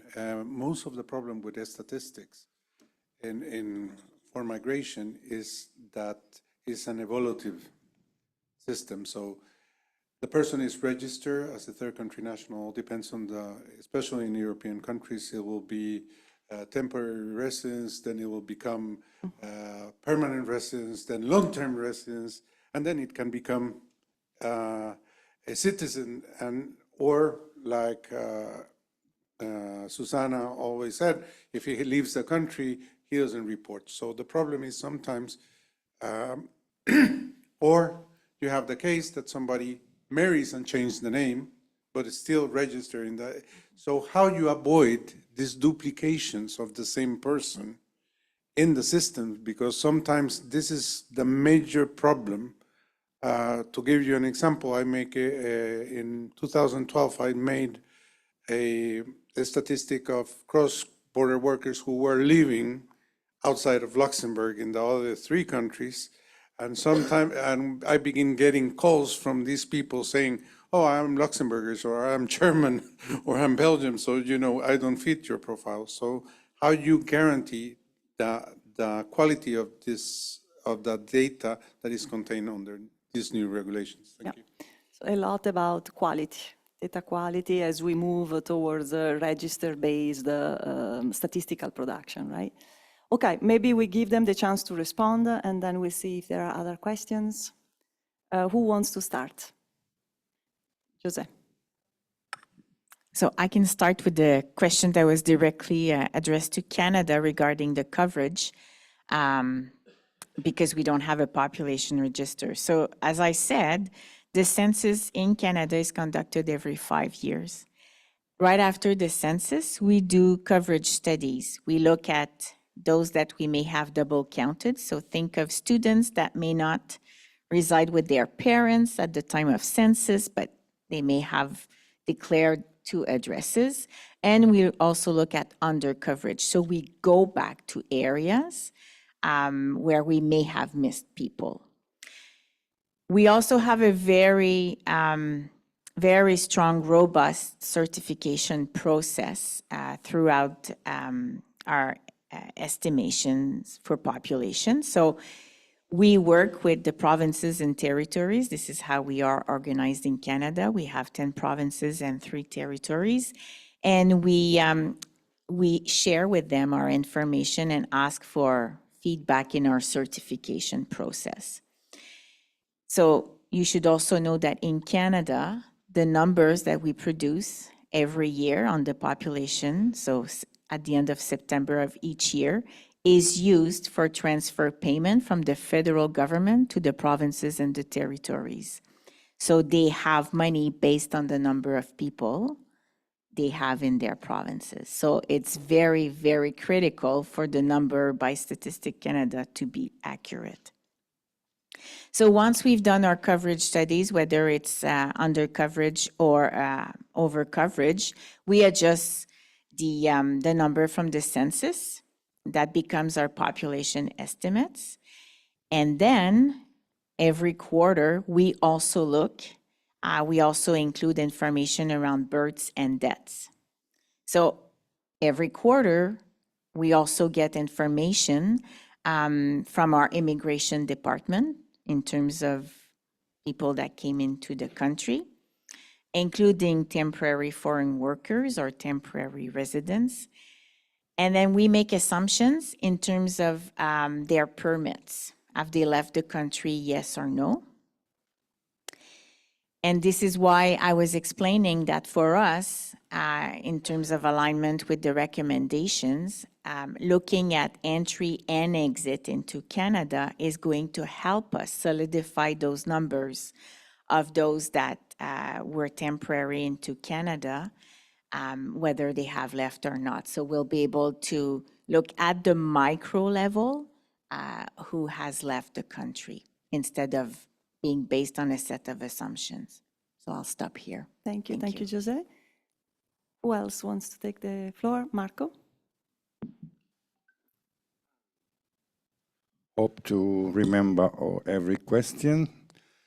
Okay, just some information about the big use of big data. Now in Italy, we are not yet using this information. We have some methodological colleague working on this, but I think it's still soon for thinking into an implementation of such a huge information into our statistical approach. The main reason is that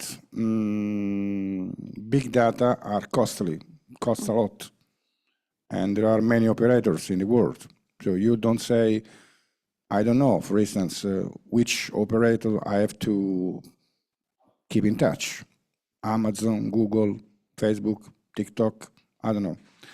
In any case, this information has experimented in the past thanks to some studies carried out by Emilio Zecchini that today I've seen somewhere. So these are useful for migration statistics. At this stage, this is my opinion, to integrate the information on migration statistics, not yet for completely change. If I were this is my opinion on big data. About the check on quality, okay, yes, of course, we pay attention to quality check of our data. Sometimes the information can be missing. For instance, the level of education is an information that often is missing, particularly when the immigration concern foreign people. But it's still increasing, the quality. In any case, we manage with this information in general with standard donor imputation, okay, model, we have some model imputation. Or in other situation, we have the opportunity to catch, for instance, the level of education from another register. For instance, we have the same person with that is registered in different sources, and we collect how many times is the level of education is, for instance, a degree or a master. So the majority win. This is one of the criteria. But apart from this, we have donor imputation method. Back to the other questions, always about the quality. There is a feedback between us and between the municipalities. We have the National Population Register that is managed by the Ministry of Interior, but behind there is the activity carried out by 8,000 municipalities. So each municipality share its own register with the other municipalities. So first of all, double counting, at least in the country, is not possible. You have to stay in a municipality or in another. And this information, when we have finished the census operation, we give back to the municipalities and we say that hey, hello, we have found 3 people not counted in your register. So please check. And if any, if necessary, revise the register. Or on the contrary, give back us the information that we were wrong. So there is a continuous cooperation between us and the municipalities, and this, in the future, should, at least I hope, produce a convergence between the people in the National Population Register and people according to the Statistical Office. I hope to have You have said plenty. And of course, there is the coffee break coming up, so you can also, people interested in following up with Marco can definitely grab a coffee with him. We are running out of time, but don't worry, there will be plenty of other opportunities as we start the parallel sessions, and this is just the beginning of a conversation that will last for the next 2.5 days and much more. Now we get to know each other, so we will exchange our cards and emails, and we can keep communicating. I just wanted to give a chance. I see he's already packing and ready to go. But Ali is the one in the panel who has experience with the use of big data to measure human mobility. Do you want to tell us something? And maybe also answer Marcos. He said they don't do it because of the cost. How does it work? Do you get it for free, access to the mobile phone data, or what? For our colleague from Bangladesh. Okay, thank you. Yeah, actually, we already use big data for producing official statistics, especially for tourism statistics at the time, until now. So this is complemented information because the tourism statistics, especially for international tourism coming to Indonesia, we have documented this coming to the main gates that already decided by government, but there are many visitors enters Indonesia through the unofficial cross borders. That's we can capture them through MPD using mobile position data. Then we can record them, and I think in the future we can use this also for producing international migration statistic, and I think.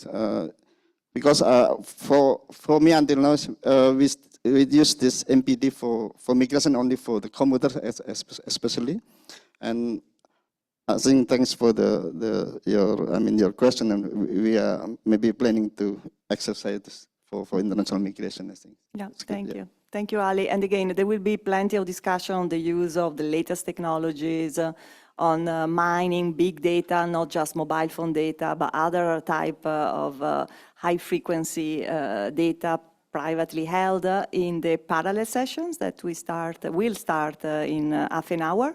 So I'm going to let you go. You deserve your coffee, but before we do that, there is Peter who wants to announce a few things, and I want you to clap one more time for the fantastic speakers today.